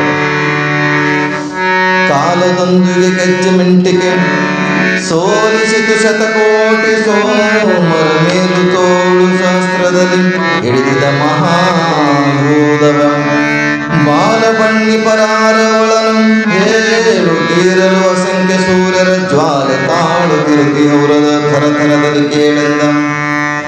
ಅಸಂಖ್ಯ ಸೂರ್ಯರ ಜ್ವಾಲೆ ತಾಳುತ್ತಿರುತ್ತವು ಥರಥರದಲ್ಲಿ ಕೇಳೆಂದ. ಕಾಲೊಂದಿಗೆಯೂ ಕಾಲು ಗೆಜ್ಜೆಗಳು ಕೂಡ ಆಕೆಯ ಶಬ್ದ, ಆಕೆಯ ವರ್ಣನೆ ಅತ್ಯಂತ ಸುಂದರವಾಗಿ ಆಕೆಯನ್ನು ಬರ್ತಾ ಇರುವುದನ್ನು ಆಕೆಯ ಸಹಸ್ರಾರು ರವಿಯ, ಸೂರ್ಯನ, ಚಂದ್ರನ ಕಿರಣದ ರೀತಿಯಾಗಿ ಶೋಭಿಸ್ತಾ ಇದ್ದಾಳೆ. ಆಕೆಯನ್ನು ಕಂಡು ಕೂಡಲೇ ಮತ್ತೆ ಬ್ರಹ್ಮ, ವಿಷ್ಣು, ಮಹೇಶ್ವರರು ಪ್ರಾರ್ಥನೆ ಮಾಡ್ತಾರೆ. ಓಂ ನಮೋ ಹಿಂಕಾರಿ ಜಯ ಜಯ, ಓಂ ನಮೋ ಹಿಂಕಾರಿ ಜಯ ಜಯ, ಓಂ ನಮೋ ರಕ್ತಾಂಗಿ ಜ್ವಾಲಾಮುಖಿಯೇ ತುಂ, ಓಂ ನಮೋ ಸುಜ್ಞಾನಿ ಜಯ ಜಯ, ಓಂ ನಮೋ ವಿಜ್ಞಾನಿ ಜಯ ಜಯ, ಓಂ ನಮೋ ಮಹಾಮಾಯ ಜಯ ಜಯ ವೆಂದನುತಾ. ಹೀಗೆ ತಾಯಿಯನ್ನು ಕಂಡು ಕೂಡಲೇ ಜಯವಾಗಲಿ ನಿನಗೆ ಜಯವಾಗಲಿ, ಹಿರಿಂಕಾರಿಗೆ ನಿನಗೆ ಜಯವಾಗಲಿ, ಓಂಕಾರಿಗೆ ನಿನ್ನ ಜಯವಾಗಲಿ, ಜ್ವಾಲಾಮುಖಿ ನಿನ್ನ ಜಯವಾಗಲಿ, ರತ್ನಾಂಗಿ ಜಯವಾಗಲಿ, ಅಂಥ ಮಹಾಮಾಯ ನಿನಗೆ ಜಯವಾಗಲಿ ಅಂತ ಎಲ್ಲರೂ ಕೂಡ ಮೂರು ಜನರು ಆಕೆಯ ಪ್ರಾರ್ಥನೆ ಮಾಡ್ತಾರೆ. ಹಾಗೆ ಪರಮ ಪರತರವಾಗಿರ್ತಕ್ಕಂಥ ದೇವಿ ಪರಾತ್ಪರ ನಿಜಾನಂದೈಕ್ಯ ನಿರ್ಮಲೆ ನಿರಾಪರಿಕರ ವಸ್ತುವೆ ಪರಮಾತ್ಮ ಪರಬ್ರಹ್ಮ ಪರಮ ಚೈತನ್ಯವೇ ಪರಮೇಶ ಪರಮ ಸುಖಿ ಪರಮ ಸ್ವರೂಪಳೆ ಪಾವನ ರೂಪಳೆ ಆಗಿರ್ತಕ್ಕಂಥ ಅತ್ಯಂತ ಶ್ರೇಷ್ಠ ಆಗಿರ್ತಕ್ಕಂಥ ತಾಯಿಯನ್ನು ಸ್ಮರಣೆ ಮಾಡಿ ಆಕೆಯನ್ನು ಹತ್ತಿರದಲ್ಲಿ ಹೋಗ್ತಾರೆ. ಯಾವ ರೀತಿಯಾಗಿ ತಾಯಿ ಕಳೆದುಕೊಂಡ ಹಸು ಇದೆಯಲ್ಲ, ಆಕಳು ತನ್ನ ಕರುವನ್ನು ಮನೆಯಾಗ ಬಿಟ್ಟು ಮೈಲಿಗೆ ಹೋಗಿರ್ತದೆ. ಮನೆಯಿಂದ ಮನೆಗೆ ಬರಬೇಕಾದ ಸಂದರ್ಭದಲ್ಲಿ ಓಡೋಡಿ ಎಲ್ಲ ಹಸುಗಳಿಗಿಂತಲೂ ಆಕಳುಗಳಿಗಿಂತಲೂ ಪೂರ್ವ ಮುಂದೆ ಬಂದು ಆ ಕರುವನ್ನು ಅತ್ಯಂತ ಪ್ರೀತಿಯಿಂದ ಮೈ ಹೆಂಗೆ ನೆಕ್ತದೋ ಹಾಗೆ ತಾಯಿ ಆ ಕಂದ ಮಗಳಿಗೆ ಅವ್ರ ತಲೆ ಮೇಲೆ ಕೈ ಆಡಿಸಿ ಅವ್ರು ಮುದ್ದಾಡಿ ಅವರ ಯೋಗಕ್ಷೇಮವನ್ನು ಕೇಳ್ತಾಳೆ. ಆಗ ಮಕ್ಕಳಂತಾರೆ, ಇಷ್ಟು ದಿವಸ ನಮ್ಮನ್ನು ಬಿಟ್ಟು ಎಲ್ಲಿ ಹೋದೆಯವ ಅಂತ ಕೇಳ್ತಾರೆ. ಆದರೆ ಆಕೆ ಅದಕ್ಕೆಲ್ಲ ಸಮಾಧಾನದಿಂದ ಉತ್ತರವನ್ನು ಕೊಟ್ಟು ಆ ಮಕ್ಕಳನ್ನು ಸಮಾಧಾನ ಪಡಿಸ್ತಾಳೆ. ಇನ್ನು ಮುಂದೆ ನಾನು ಎಲ್ಲಿಯೂ ಹೋಗುವುದಿಲ್ಲ, ಇಲ್ಲೇ ಇರ್ತೀನಿ. ಇನ್ನು ಮುಂದೆ ನಾನು ಎಲ್ಲಿಯೂ ಹೋಗುವುದಿಲ್ಲ, ಇಲ್ಲೇ ಇರ್ತೀನಿ ಅಂತ ತಲೆ ಮೇಲೆ ಮೈ ಮೇಲೆ ಕೈ ಎಡಿಸಿ ತನ್ನ ತೊಡೆ ಮೇಲೆ ಕೂಡಿಸಿಕೊಂಡು ಅತ್ಯಂತ ಪ್ರೀತಿಯಿಂದ ಮಾತುಗಳ ಆಡ್ತಾಳೆ. ಯವ್ವ ನಮ್ಮ ಬಿಟ್ಟು ಹೋಗಬೇಡ ಅಂತ ಕೇಳ್ತಾರೆ ಮೂರು ಜನ. ಆಗ ಇಲ್ಲ, ನಾ ಬಿಟ್ಟು ಹೋಗುವುದಿಲ್ಲ, ನಿಮ್ಮಲ್ಲೇ ಇರ್ತೀನಿ, ನಿಮ್ಮೆಲ್ಲ ಬಿಟ್ಟು ನಾನು ಅಗಲುವುದಿಲ್ಲ ಅಂತ ಹೇಳ್ತಾಳೆ ತಾಯಿ. ಹೇಳಿದಾಗ ಕೊನೆಗೆ ಅವರ ಪ್ರೀತಿಗೆ ಅವರಿಗೆ ಒಂದೊಂದು ಆಶೀರ್ವಾದ ಮಾಡ್ತಾಳೆ. ನೋಡಿ ಮಕ್ಕಳೇ, ನೀವಂದರೆ ಬೇರೆ ಅಲ್ಲ, ನಾನಂದರೆ ಬೇರೆ ಅಲ್ಲ, ನೀನಂದರೆ ಬೇರೆ ಅಲ್ಲ, ನಾನಂದರೆ ಬೇರೆ ಅಲ್ಲ. ಅಭೇದ ಜ್ಞಾನವು ನಮಗೆಲ್ಲ ಆಗಬೇಕು. ನಿಮಗೆಲ್ಲ ಗೊತ್ತಿದೆ, ಭೇದವನ್ನು ಮಾಡಬಾರದು. ಅವರು ಬೇರೆ, ಇವರು ಬೇರೆ, ಆ ದೇವರು ಬೇರೆ, ಈ ದೇವರು ಬೇರೆ. ದೇವನೊಬ್ಬ ನಾಮ ಹಲವು ಪರಮ ಪ್ರತಿವರ್ತಿಗೆ ಅಂತ ಬಸವಣ್ಣನವರು ಹೇಳ್ತಾರೆ. ಅನ್ನ ಇನ್ನೊಂದು ಕೆರೆದರೆ ಕಿವಿ ಮೂಗ ಕೊಯ್ಯುವನು. ದೇವರು ಒಬ್ಬನೇ, ನಾಮ ಹಲವು, ಪರಮ ಪತಿವ್ರತೆಗೆ ಗಂಡನೊಬ್ಬನೇ. ಇನ್ನೊಂದಕ್ಕೆ ಎರಗಿದರೆ ಕಿವಿ ಮೂಗ ಕೊಯ್ಯುವುದು. ಅಂತ ಹೇಳ್ತಾನೆ ಬಸವಣ್ಣ. ಹಾಗೆ ಹಲವಾರು ರೂಪವನ್ನು ನಾವು ಹೇಳ್ತೀವಿ, ಸಾವಿರಾರು ಹೆಸರುಗಳನ್ನು. ಒಬ್ಬ ವ್ಯಕ್ತಿ ಅದನ್ನು ತಿಳ್ಕೊಳ್ರಿ, ಅವನಿಗೆ ಮಗ ಏನಂತಾನೆ ಅಪ್ಪ ಅಂತಾನೆ, ಮೊಮ್ಮಗಾದರೆ ಅಜ್ಜ ಅಂತಾನೆ, ಸೊಸಿ ಬಂದರೆ ಮಾಮ ಅಂತಾರೆ ಅಲ್ವ. ಒಬ್ಬ ವ್ಯಕ್ತಿನೇ ಹಲವಾರು ರೂಪ, ತಂದೆ ಆಗ್ತಾನೆ, ಮಗ ಆಗ್ತಾನೆ, ಅಜ್ಜ ಆಗ್ತಾನೆ. ನೀರು ಅಂತಂದರೆ ನಾವು ಬೇರೆ ಬೇರೆ ಭಾಷೆಯಲ್ಲಿ ನೀರು ಅಂತ ಕರಿತೀವಿ, ಅಗ್ಗವಣಿ ಅಂತ ಕರಿತೀವಿ, ಜಲ ಅಂತ ಕರಿತೀವಿ, ವಾಟರ್ ಅಂತ ಕರಿತೀವಿ. ಹೀಗೆ ಒಂದನ್ನು ಹಲವಾರು ರೂಪದಿಂದ ಕರೆಯುವಂಥದ್ದು. ಅದಕ್ಕೆ ಪ್ರಾರಂಭದಲ್ಲಿ ಮಾಯೆ ಮತ್ತು ಚಿತ್ಶಕ್ತಿಯ ಬಗ್ಗೆ ಹೇಳ್ತಾ ಹೋಗ್ತಾರೆ. ಮಾಯೆ ಅನಾದಿ ಕಾಲದಿಂದ ಬಂದಿರುವಂಥದ್ದು, ಚಿತ್ಶಕ್ತಿನೂ ಕೂಡ ಅನಾದಿ ಕಾಲದಿಂದ ಬಂದಿರುವಂಥದ್ದು. ಹೇಗೆ ಬೆಂಕಿಯಿಂದ ಹುಟ್ಟಿರ್ತಕ್ಕಂಥ ಬೆಂಕಿ ಮತ್ತು ಹೊಗೆ, ಬೆಂಕಿ ಕೆಂಡ ಇದೆ, ಬೆಂಕಿ ಕೆಂಡದಿಂದ ಉರಿನೂ ಬರ್ತದೆ, ಹೊಗೆನೂ ಬರ್ತದೆ. ಅಲ್ಲಿ ಚಿತ್ಶಕ್ತಿ ಬೇರೆ, ಮಾಯೆ ಬೇರೆ. ಮಾಯೆ ಅಂದರೆ ಹೊಗೆ, ಚಿತ್ಶಕ್ತಿ ಅಂದರೆ ಬೆಂಕಿ, ಉರಿಯುವಂಥ ಬೆಂಕಿ. ಆ ಉರಿಯನ್ನು ತಣ್ಣಗಾದ ಮೇಲೆ ಮತ್ತೆ ಬೆಂಕಿಯಲ್ಲಿ ಒಂದು ಆಗ್ತದೆ, ಲೀನ ಆಗ್ತದೆ. ಹೊಗೆ ಏನಿರ್ತದಲ್ಲ, ಕಪ್ಪಾದ ಹೊಗೆ ಮಾಯೆ, ಅದು ಆಗಲಿಕ್ಕೆ ಸಾಧ್ಯವಿಲ್ಲ.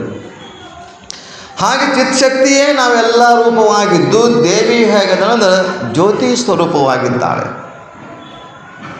ಅಂಥ ಜ್ಯೋತಿಯನ್ನು ಕಾಣಬೇಕಾಗಿತ್ತಂದ್ರೆ ಏನಾಗಿತ್ತಂದ್ರೆ, ಮೇಲೆ ಹೊಗೆಯನ್ನು ನೋಡ್ತಾ ಇದ್ದೀವಿ, ಒಳಗಿರ್ತಕ್ಕಂಥ ಜ್ಯೋತಿಯನ್ನು ಆ ಅಗ್ನಿಯನ್ನು, ಹೊಳಿತಕ್ಕಂಥ ಬೆಂಕಿ ಕೆಂಡವನ್ನು ನೋಡೋಕ್ಕಾಗ್ತಾ ಇಲ್ಲ, ಹೊಗೆ ಕಾಣ್ತಾ ಇದೆ. ಯಾವಾಗ ಹೊಗೆ ಮಾಯವಾಗ್ತದೋ ಹಾಗೆ ಬೆಂಕಿ ಕಾಣಲಿಕ್ಕೆ ಸಾಧ್ಯವಿದೆ. ಹಾಗೆ ನಮ್ಮಲ್ಲಿರ್ತಕ್ಕಂಥ ಆ ಪರಮಾತ್ಮ ಜ್ಯೋತಿ ಸ್ವರೂಪ ಆಗಿರ್ತಕ್ಕಂಥ ಸ್ಥಾಯಿಯ ಸ್ವರೂಪ ಇದೆಯಲ್ಲ, ಚೈತನ್ಯ ಇದೆಯಲ್ಲ, ಅದನ್ನು ನೋಡಬೇಕಾಗಿತ್ತಂದ್ರೆ ಮಾಯೆಯ ಆವರಣ ಇದೆಯಲ್ಲ, ಅಜ್ಞಾನದ ಆವರಣ ಇದೆಯಲ್ಲ, ಶರೀರ ಎನ್ನುವ ನಾನು ಅನ್ನುವಂಥ ಆವರಣ ಇದೆಯಲ್ಲ, ಅದು ಹೋದಾಗ ಮಾತ್ರ ಒಳಗಿಂದ ಆ ಜ್ಯೋತಿ ಪರಮ ಚೈತನ್ಯ ಕಾಣಲಿಕ್ಕೆ ಸಾಧ್ಯ. ಅಂಥ ಚೈತನ್ಯವನ್ನು ಕಾಣಬೇಕಾಗಿತ್ತಂದರೆ ಚೈತನ್ಯ ರೂಪಿಯಾಗಿರ್ತಕ್ಕಂಥ ದೇವಿಯ ಮಹಿಮೆಯನ್ನು, ಚರಿತ್ರೆಯನ್ನು, ಪುರಾಣವನ್ನು, ಲೀಲೆಯನ್ನು ನಾವು ಓದ್ತಾ ಹೋದಾಗ ಗೊತ್ತಾಗ್ತದೆ. ಅಂಥ ಲೀಲೆ ಆ ಮಕ್ಕಳ ಹತ್ತಿರ ಬಂದು ಹೇಳಿದಾಗ, ನೋಡು, ನಾನೇ ಬೇರೆ ಅಲ್ಲ, ನೀವು ಬೇರೆ ಅಲ್ಲ, ನೀ ಯಾವಾಗ ಕರಿತೀರೋ ಅವಾಗ ನಾನು ಪ್ರತ್ಯಕ್ಷಳಾಗ್ತೀನಿ, ನಿಮ್ಮ ಅಂತರಂಗದಲ್ಲಿಯೇ ನಾನು ಇದ್ದೇನೆ. ನೀವು ಬ್ರಹ್ಮ ವಿಷ್ಣು ಮಹೇಶ್ವರ ಅಂತ ಬೇರೆ ಬೇರೆ ತಿಳ್ಕೊಳಕ್ಕೆ ಹೋಗಬೇಡ್ರಿ, ಎಲ್ಲನೂ ಒಂದೇ ರೂಪ, ದೇವನೊಬ್ಬ, ನಾಮ ಹಲವು. ಹಾಗೆ ಅಭೇದ ನಾವು ಮಾಡಿದ ಅನೇಕರು ನಾವು ಹಿಂದಿನ ಚರಿತ್ರೆಗಳನ್ನು, ಪೌರಾಣಿಕ ಕಥೆಗಳನ್ನು ನೋಡುತ್ತೇವೆ. ಹಿರಣ್ಯಕಶಿಪ, ಭಕ್ತ ಪ್ರಹ್ಲಾದನಿಗೆ ಗೊತ್ತಿದೆ ನಿಮಗೆಲ್ಲ ಕತೆ. ಹಿರಣ್ಯಕಶಿಪತಂದರೆ ದೈವಭಕ್ತನಾದರೂ ಕೂಡ ವಿಷ್ಣುವಿಗೆ ವಿರೋಧಿ ಅವನು. ವಿಷ್ಣು ತನ್ನ ಶತ್ರು ಅಂತ ತಿಳಿತಾ ಇದ್ದ. ಶಿವನ ಆರಾಧನೆ ಮಾಡಿದರೂ ಕೂಡ ಇಲ್ಲಿ ವಿಷ್ಣು ಭೇದ ಶಿವನೇ ಬೇರೆ ವಿಷ್ಣುನೇ ಬೇರೆ ಎಂದು ಯಾವಾಗ ವಿಷ್ಣುವನ್ನು ಬೇರೆ ಬೇರೆ ಅಂತ ಅಂದ್ಕೊಂಡು ಹೋದನೋ ಆಗಿಲ್ಲಿ ಮಗ ಪ್ರಹ್ಲಾದ ಎಲ್ಲ ಒಂದೇ ಅನ್ನುವಂಥದ್ದಕ್ಕೆ ಹೇಳುವ ಸಂದರ್ಭದಲ್ಲಿ ನೀನು ನೆನೆದರೆ ಶಿವನಿಗೆ ನೆನೆಯಬೇಕು, ವಿಷ್ಣುಗೆ ನೆನೆಯಬಾರದು ತಂದಾಗ ಆ ವಿಷ್ಣು ಕೊನೆಗೆ ಅವನಿಂದ ಹತನಾಗ್ತಾನೆ. ವಿಷ್ಣುವಿನಿಂದ ನಾರಸಿಂಹನ ರೂಪವಾಗಿ ಶಿವನಿಂದ ವರ ಪಡೆದಿರ್ತಾನೆ, ಬ್ರಹ್ಮದೇವನಿಂದ ವರ ಪಡೆದಿರ್ತಾನೆ. ಬ್ರಹ್ಮ ಬೇರೆ ಶಿವ ಬೇರೆ ವಿಷ್ಣು ಬೇರೆ ಅಂತಂದಾಗ ಬ್ರಹ್ಮದೇವನಿಂದ ವರ ಪಡೆದು ಏನು ಮಾಡ್ತಾನೆ, ನನಗೆ ಸಾವೇ ಬರಬಾರ್ದು. ಆಗಂತಾನೆ ಸಾವು ಬರಲೇಬೇಕು. ಯಾಕಂದರೆ ಹುಟ್ಟಿದ ಹುಳವೊಮ್ಮೆ ಸಾಯುವುದು, ಕಟ್ಟಿದ ಮನೆಯೊಮ್ಮೆ ಬೀಳುವುದು ಸೃಷ್ಟಿಯ ನಿಯಮವೇದು ಅಂತ ಹೇಳಿದಾಗ ಹುಟ್ಟಿದವರು ಸಾಯಲೇಬೇಕು ಅಂತಂದಾಗ ನೀವು ಸಾಯಲೇಬೇಕಪ್ಪ. ಅದು ಬೇರೆ ರೀತಿ ಕೇಳಿದಾಗ ತಂದ್ರೆ ಹಗಲಿರಬಾರ್ದು, ರಾತ್ರಿ ಇರಬಾರ್ದು, ಮನೆ ಒಳಗಿರಬಾರ್ದು, ಮನೆ ಹೊರಗಿರಬಾರ್ದು ಅಂತಂದಾಗ ಆಗಲ್ಲಿ ಒಂದು ಕಂಬದಲ್ಲಿ ಪರಮಾತ್ಮನ ವಿಷ್ಣುವಿನ ಅವತಾರವಾಗಿ, ನಾರಸಿಂಹನ ಅವತಾರವಾಗಿ ಅವನಿಗೆ ಕೊಲೆ ಮಾಡಿರುವಂಥದ್ದು, ಸಂಹಾರ ಮಾಡಿರುವಂಥದ್ದು ನೋಡ್ತಾ ಬರ್ತೇವೆ. ಯಾಕೆ ಇದನ್ನು ನೆನಪಿಸ್ತಾ ಇದ್ದೀನಿ ಅಂತಂದರೆ ಬ್ರಹ್ಮ ಬೇರೆ ವಿಷ್ಣು ಬೇರೆ ಶಿವ ಬೇರೆ ಅನ್ನುವಂಥ ಅವನಲ್ಲಿ ಭೇದ ಬುದ್ಧಿ ಬರುವುದರಿಂದ ಇದನ್ನು ಅವನ ನಾಶ ಆಗ್ತಾನೆ. ರಾವಣನ ನಾಶ ಆದ, ಕುಂಭಕರ್ಣ ನಾಶ ಆದ, ಶಿಶುಪಾಲ ನಾಶ ಆಗ್ತಾನೆ. ಇವರೆಲ್ಲರೂ ಯಾಕಂದರೆ ದೈವ ಭಕ್ತರಿದ್ರೂ ಕೂಡ ಅಲ್ಲಿ ಭಿನ್ನವನ್ನು ಕಾಣ್ತಾ ಇರ್ತಾರೆ. ಯಾವನೋ ಒಬ್ಬ ವ್ಯಕ್ತಿ ಅವ ಕೇವಲ ವಿಷ್ಣು ದೇವರಿಗೆ ಆರಾಧನೆ ಮಾಡುವಂಥವನು. ವಿಷ್ಣು ದೇವರಿಗೆ ಆರಾಧನೆ ಮಾಡುವಂಥ ಸಂದರ್ಭದಲ್ಲಿ ಹೀಗೆ ಪ್ರವಾಸಕ್ಕೆ ಹೋಗಿರ್ತಾರೆ ಎಲ್ಲರ ಜೊತೆ ಕೂಡಿ. ಅವನು ದಿನನಿತ್ಯ ದೇವರ ಧ್ಯಾನ ಮಾಡಬೇಕು, ದೇವರ ಪೂಜೆ ಮಾಡಬೇಕು. ಆದರೆ ಅಲ್ಲಿ ಒಂದು ದೇವಸ್ಥಾನದಲ್ಲಿ ಮೂರ್ತಿ ಇತ್ತು, ಅರ್ಧ ವಿಷ್ಣು ಅರ್ಧ ಶಿವ. ಅರ್ಧ ಶಿವ ಅರ್ಧ ವಿಷ್ಣು ಇದ್ದಾಗ ಏನು ಮಾಡ್ತಾನೆ ಅಂತಂದರೆ, ಶಿವನಿಗೆ ಏನು ಮಾಡ್ತಾನೆ, ಅರ್ಧ ಭಾಗ ಮಾಡಿಬಿಡ್ತಾನೆ, ದಾರ ಕಟ್ಬಿಡ್ತಾನೆ, ಸೆಂಟ್ರದಾಗ ಒಂದು ದಾರ ಹಾಕ್ತಾನೆ. ಏನದು ವಿಷ್ಣುವಿನ ಮೂರ್ತಿ ಎಷ್ಟಿದೆ ಅಷ್ಟೇ ಪೂಜೆ ಮಾಡುವುದು, ಅಷ್ಟೇ ಅಲಂಕಾರ ಮಾಡುವುದು, ಅಷ್ಟೇ ಉದಿನ ಕಡ್ಡಿ, ಅಷ್ಟೇ ನೈವೇದ್ಯ ಹೀಗೆ ಮಾಡ್ತಾ ಹೋಗ್ತಾನೆ. ದಾರ ಕಟ್ಟಿರ್ತಾನೆ ಮಧ್ಯಕ್ಕೆ, ಸೆಂಟ್ರದಾಗ ದಾರ ಹಾಕಿ ಈ ಕಡೆ ವಿಷ್ಣು ಈ ಕಡೆ ಶಿವ ಇರ್ತಾನಲ್ಲ, ವಿಷ್ಣುನೇ ಪೂಜೆ ಮಾಡ್ತಾ ಹೋಗ್ತಾನೆ. ವಿಷ್ಣುನ ಪೂಜೆ ಮಾಡ್ತಿರ್ಬೇಕಾದ್ರೆ ನೈವೇದ್ಯ ಮಾಡಬೇಕಾದ್ರೂ ಕೈ ಇತ್ತಾಗ ಮಾಡೋದು. ಊದಿನ ಕಡ್ಡಿ ವಾಸನೆ ಹೋಗಬಾರ್ದು ಅಂತೇಳಿ ಅವನಿಗೆ ಮೂಗಿನಲ್ಲಿ ಹತ್ತಿ ಒತ್ಬಿಟ್ಟಿದಂತೆ ನೋಡಿ. ಹೀಗೆಲ್ಲವನ್ನ ಮಾಡಿ ಕೊನೆಗೆ ನೈವೇದ್ಯ ಆಯಿತು, ಪ್ರಾರ್ಥನೆ ಆಯಿತು, ಮಂಗಳ ಆಯಿತು, ಎಲ್ಲವನ್ನ ಹೇಳಿದ ಮೇಲೆ ಕೊನೆಗೆ ಶಿವ ಪ್ರತ್ಯಕ್ಷ ಆದಂತ. ಇವನು ಪೂಜೆ ಮಾಡಿದ್ದು ವಿಷ್ಣುವಿನ ಪೂಜೆ ಮಾಡಿದ್ದು. ಶಿವ ಪ್ರತ್ಯಕ್ಷ ಆದಂತ ಕೇಳ್ತಾನಂತೆ, ಅಲ್ಲಪ್ಪ ನಾನು ವಿಷ್ಣು ಪೂಜೆ ಮಾಡಿದ್ದೀನಿ, ವಿಷ್ಣುನ ಪ್ರಾರ್ಥನೆ ಮಾಡಿದ್ದೀನಿ, ನೀನು ಪ್ರತ್ಯಕ್ಷ ಆದ ಎಲ್ಲ ಕೇಳಿದಾಗ, ನೀನು ವಿಷ್ಣುನ ಪೂಜೆ ಮಾಡಿರ್ಬೋದು, ಆದರೆ ಮನಸ್ಸೆಲ್ಲ ಶಿವನ ಮೇಲೆ ಇತ್ತು, ನನ್ನ ಮೇಲೆ ಇತ್ತು. ಎದುರು ಶಿವನಿಗೆ ಹೋಗಬಾರ್ದು, ಈ ನೈವೇದ್ಯ ಶಿವನಿಗಲ್ಲ, ಇದು ಶಿವನಿಗೆ ಅಭಿಷೇಕ ಅಲ್ಲ, ಶಿವನಿಗೆ ಊದಿನ ಕಡ್ಡಿದ ವಾಸನೆ ಅಲ್ಲ ಅಂತ ಎಲ್ಲ ಶಿವನಿಗೆ ಹೋಗಬಾರ್ದು, ಶಿವನಿಗೆ ಹೋಗಬಾರ್ದು ಅಂತ ನೀ ಹೇಳ್ತಾ ಇರಬೇಕಾದ್ರೆ ಎಲ್ಲ ನನ್ನ ಕಡೆ ನಿನ್ನ ಧ್ಯಾನ ಇತ್ತು, ಅದಕ್ಕೆ ನಾ ಪ್ರತ್ಯಕ್ಷ ಆದೆ ಅಂತಂತಾನೆ. ಹಾಗೆ ನಾವು ಭೇದ, ಶಿವ ಬೇರೆ ಅಲ್ಲ, ವಿಷ್ಣು ಹರಿಹರೇಶ್ವರ ಒಂದೇನೆ. ಸ್ವಾಮಿ ಅಯ್ಯಪ್ಪ ಯಾರ ಮಗ? ಹರಿಹರೇಶ್ವರ ಮಗ. ಹೀಗೆ ಅದನ್ನು ವ್ಯತ್ಯಾಸ ಮಾಡಬಾರದು ಅನ್ನೋಗೋಸ್ಕರ ತಾಯಿಯು ಮೂವರು ಒಂದೇನೆ. ನಾನು ಬೇರೆ ಅಲ್ಲ, ನೀನು ಬೇರೆ ಅಲ್ಲ. ನೀವು ಏನು ಮಾಡಿದ್ರೆ ನಿಮ್ಗೆ ಏನು ವರ ಬೇಕು ಕೇಳ್ಕೊ ಅಂತ. ವರ ಏನು ಬೇಕು? ದೇವರ ಪ್ರತ್ಯಕ್ಷ ಆಗಿ ವರವನ್ನು ಕೇಳ್ತಾನಂತಂದರೆ ಯಾರು ಬೇಡ ಅಂತಾರೆ? ಯಾರು ಬೇಡ ಅಂತಾರೆ? ಆದರೆ ಬ್ರಹ್ಮ ವಿಷ್ಣು ಮಹೇಶ್ವರರು ವರ ಕೇಳುವುದಿಲ್ಲ ಅವರು. ನಿಮಗೆಲ್ಲ ಗೊತ್ತಿದೆ, ಮಹಾಭಾರತದಲ್ಲಿ ಪಾಂಡವರು ಕೌರವರು ಇರ್ತಾರೆ. ಈ ಪಾಂಡವರು ತಾಯಿ ಕುಂತಿ, ಅವಳು ಕೃಷ್ಣನಿಗೆ ಒಂದು ದಿವಸ ಕೃಷ್ಣ ಕೇಳ್ತಾನೆ, ತಾಯಿ ಇಷ್ಟು ಕಷ್ಟಪಡ್ತಾ ಇದ್ದೀರಿ, ವನವಾಸವನ್ನು ಅನುಭವಿಸ್ತಾ ಇದ್ದೀರಿ, ಬೇಡದನ್ನು ಕೊಡುವಂಥ ಶಕ್ತಿ ಇರುವಂಥ ಪರಮಾತ್ಮ ನಿಮ್ಮ ಜೊತೆಗಿದ್ದಾನೆ, ಅವರು ಕೌರವರಿಗಿಂತಲೂ ಶ್ರೇಷ್ಠವಾದಂಥ ಒಂದು ರಾಜ್ಯವನ್ನೇ ಕಟ್ಟಿಕೊಡಬಹುದು, ಕೇಳ್ಕೊ ಅಂತ ಹೇಳ್ತಾನೆ ಕೃಷ್ಣ ಕುಂತಿಗೆ, ಪಾಂಡವರಿಗೆಲ್ಲ. ಆಗ ತಾಯಿ ಅಂತಾಳೆ, ಯಪ್ಪ ದೇವರೇ ಏನೂ ಕೊಡಕ್ಕೆ ಹೋಗಬೇಡ, ನಮಗೇನೂ ಕೊಡಕ್ಕೆ ಹೋಗಬೇಡ, ನೀನು ನಮ್ಮ ಜೊತೆಗಿದ್ದೆಯಲ್ಲ ಅದೇ ಸಾಕು ಅಂತ ತಾಯಿ ಮತ್ತು ಈ ಪಾಂಡವರು ಅಂತಾರೆ. ಹಾಗೆ ಇಲ್ಲಿ ಬ್ರಹ್ಮ ವಿಷ್ಣು ಮಹೇಶ್ವರು ತಾಯಿನ ಕುರಿತು ಹಲವಾರು ವರ್ಷ ತಪಸ್ಸನ್ನು ಮಾಡಿದರೂ ಕೂಡ ಅವ್ರು ಏನು ಕೇಳ್ತಾರೆ, ನನಗೆ ವರ ಬೇಡಮ್ಮ, ನೀನು ನಮ್ಮ ಜೊತೆಗಿದ್ರೆ ಸಾಕು ಅನ್ನುವಂಥ ವರವನ್ನು ಕೇಳ್ತಾರೆ. ಅಂದರೆ ಪರಮಾತ್ಮನೇ ನಮ್ಮ ಜೊತೆಗಿರಬೇಕು. ಏರಲ್ಲಿ ಕರಿಕಾಲ ಚೋಳನ ಚೆನ್ನಯ್ಯನ ಜೊತೆಗೆ, ಚೆನ್ನಯ್ಯ ಮಾದಾರ ಚೆನ್ನಯ್ಯ ಅಂಬಲಿಯನ್ನು ಸವಿದಂಥ ದೇವರು, ಕುಂಬಾರ ಗುಂಡಯ್ಯನ ಜೊತೆಗೆ ಕೆಲಸ ಮಾಡಿದಂಥವನು, ಸಂತ ಜ್ಞಾನೇಶ್ವರ ಜೊತೆಗೆ ಊಟ ಮಾಡಿದಂಥವನು. ಅವರೆಲ್ಲ ವರ ಏನು ಕೇಳಿಲ್ಲ, ನೀವು ಪರಮಾತ್ಮ ನಮ್ಮ ಜೊತೆಗಿದ್ರೆ ಸಾಕು, ನೀ ಒಂದಿದ್ರೆ ಸಾಕು, ನೀನು ಯಾಕೋ, ನಿನ್ನ ಹಂಗೆ ಯಾಕೋ, ನಿನ್ನ ನಾಮದ ಬಲವಿಂದ ಒಂದಿದ್ದರೆ ಸಾಕು ಅಂದ ಹಾಗೆ ಪರಮಾತ್ಮ ಒಬ್ಬಿದ್ರೆ ಸಾಕು ಅನ್ನುವಂಥ ಮಟ್ಟಿಗೆ ನಾವು ಬರಬೇಕು. ನಮಗೆ ವರ ಬೇಕಾಗಿಲ್ಲ. ಯಾವ ವರ ತಗೊಂಡು ಏನು ಮಾಡೋದು? ಪರಮಾತ್ಮನ ಜೊತೆಗಿರುವಾಗ. ಹಾಗೆ ಬ್ರಹ್ಮ ವಿಷ್ಣು ಮಹೇಶ್ವರು ತಾಯಿ ನೀನು ನಮ್ಮ ಜೊತೆಗಿದ್ದರೆ ಸಾಕು ಅನ್ನುವಂಥ ಕೇಳ್ತಾರೆ. ಕೇಳಿದಾಗ ಆದರೂ ತಾಯಿ, ನೀವು ಬೇರೆ ಅಲ್ಲ, ನೀವು ಯಾವಾಗ ಕರಿತೀರೋ ನಾವಾಗ ಪ್ರತ್ಯಕ್ಷನಾಗ್ತೀನಿ, ಆದರೆ ನನ್ನ ಕೆಲಸ ಏನಂತಂದ್ರೆ ನೀವು ಮಾಡಬೇಕು. ನನ್ನ ಕೆಲಸ ಏನಂದ್ರೆ ಜಗತ್ತಿನ ಸೃಷ್ಟಿ, ಸ್ಥಿತಿ ಮತ್ತು ಲಯಗಳು, ಈ ಮೂರು ಕೆಲಸವನ್ನು ನೀವು ಮಾಡಿರಿ. ಮೂರು ಜನ ಕೂಡಿ ಈ ಜಗತ್ತಿನ ಸೃಷ್ಟಿ, ಸ್ಥಿತಿ, ಲಯಗಳನ್ನು ಮಾಡ್ಕೊಂಡು ಹೋಗ್ರಿ. ಆಗ ಅವರಿಗೆ ತಾಯಿಯ ಆಶೀರ್ವಾದ ಮಾಡಿ, ನೀವು ಮೂರೂ ಜನ ಆಶೀರ್ವಾದ ಇದೆ ನಂದು, ನೀವು ಕೆಲಸ ಮಾಡ್ಕೊಂಡು ಹೋಗ್ರಿ ಅಂತ ವರವನ್ನು ಕೊಟ್ಟು ಹೋಗ್ತಾಳೆ, ಮಾಯವಾಗ್ತಾಳೆ. ಹಾಗೆ ಮಾಯವಾಗಿರ್ತಕ್ಕಂಥ ತಾಯಿಯನ್ನು ಪ್ರಾರ್ಥನೆ ಮಾಡಿ ತಮ್ಮ ಕೆಲಸವನ್ನು ಪ್ರಾರಂಭ ಮಾಡಬೇಕು. ಪ್ರಾರಂಭಕ್ಕಿಂತ ಪೂರ್ವದಲ್ಲಿ 3 ಜನ ಜಗಳ ಶುರು ಮಾಡ್ತಾರೆ, ಅಣ್ಣ ತಮ್ಮಂದಿರು.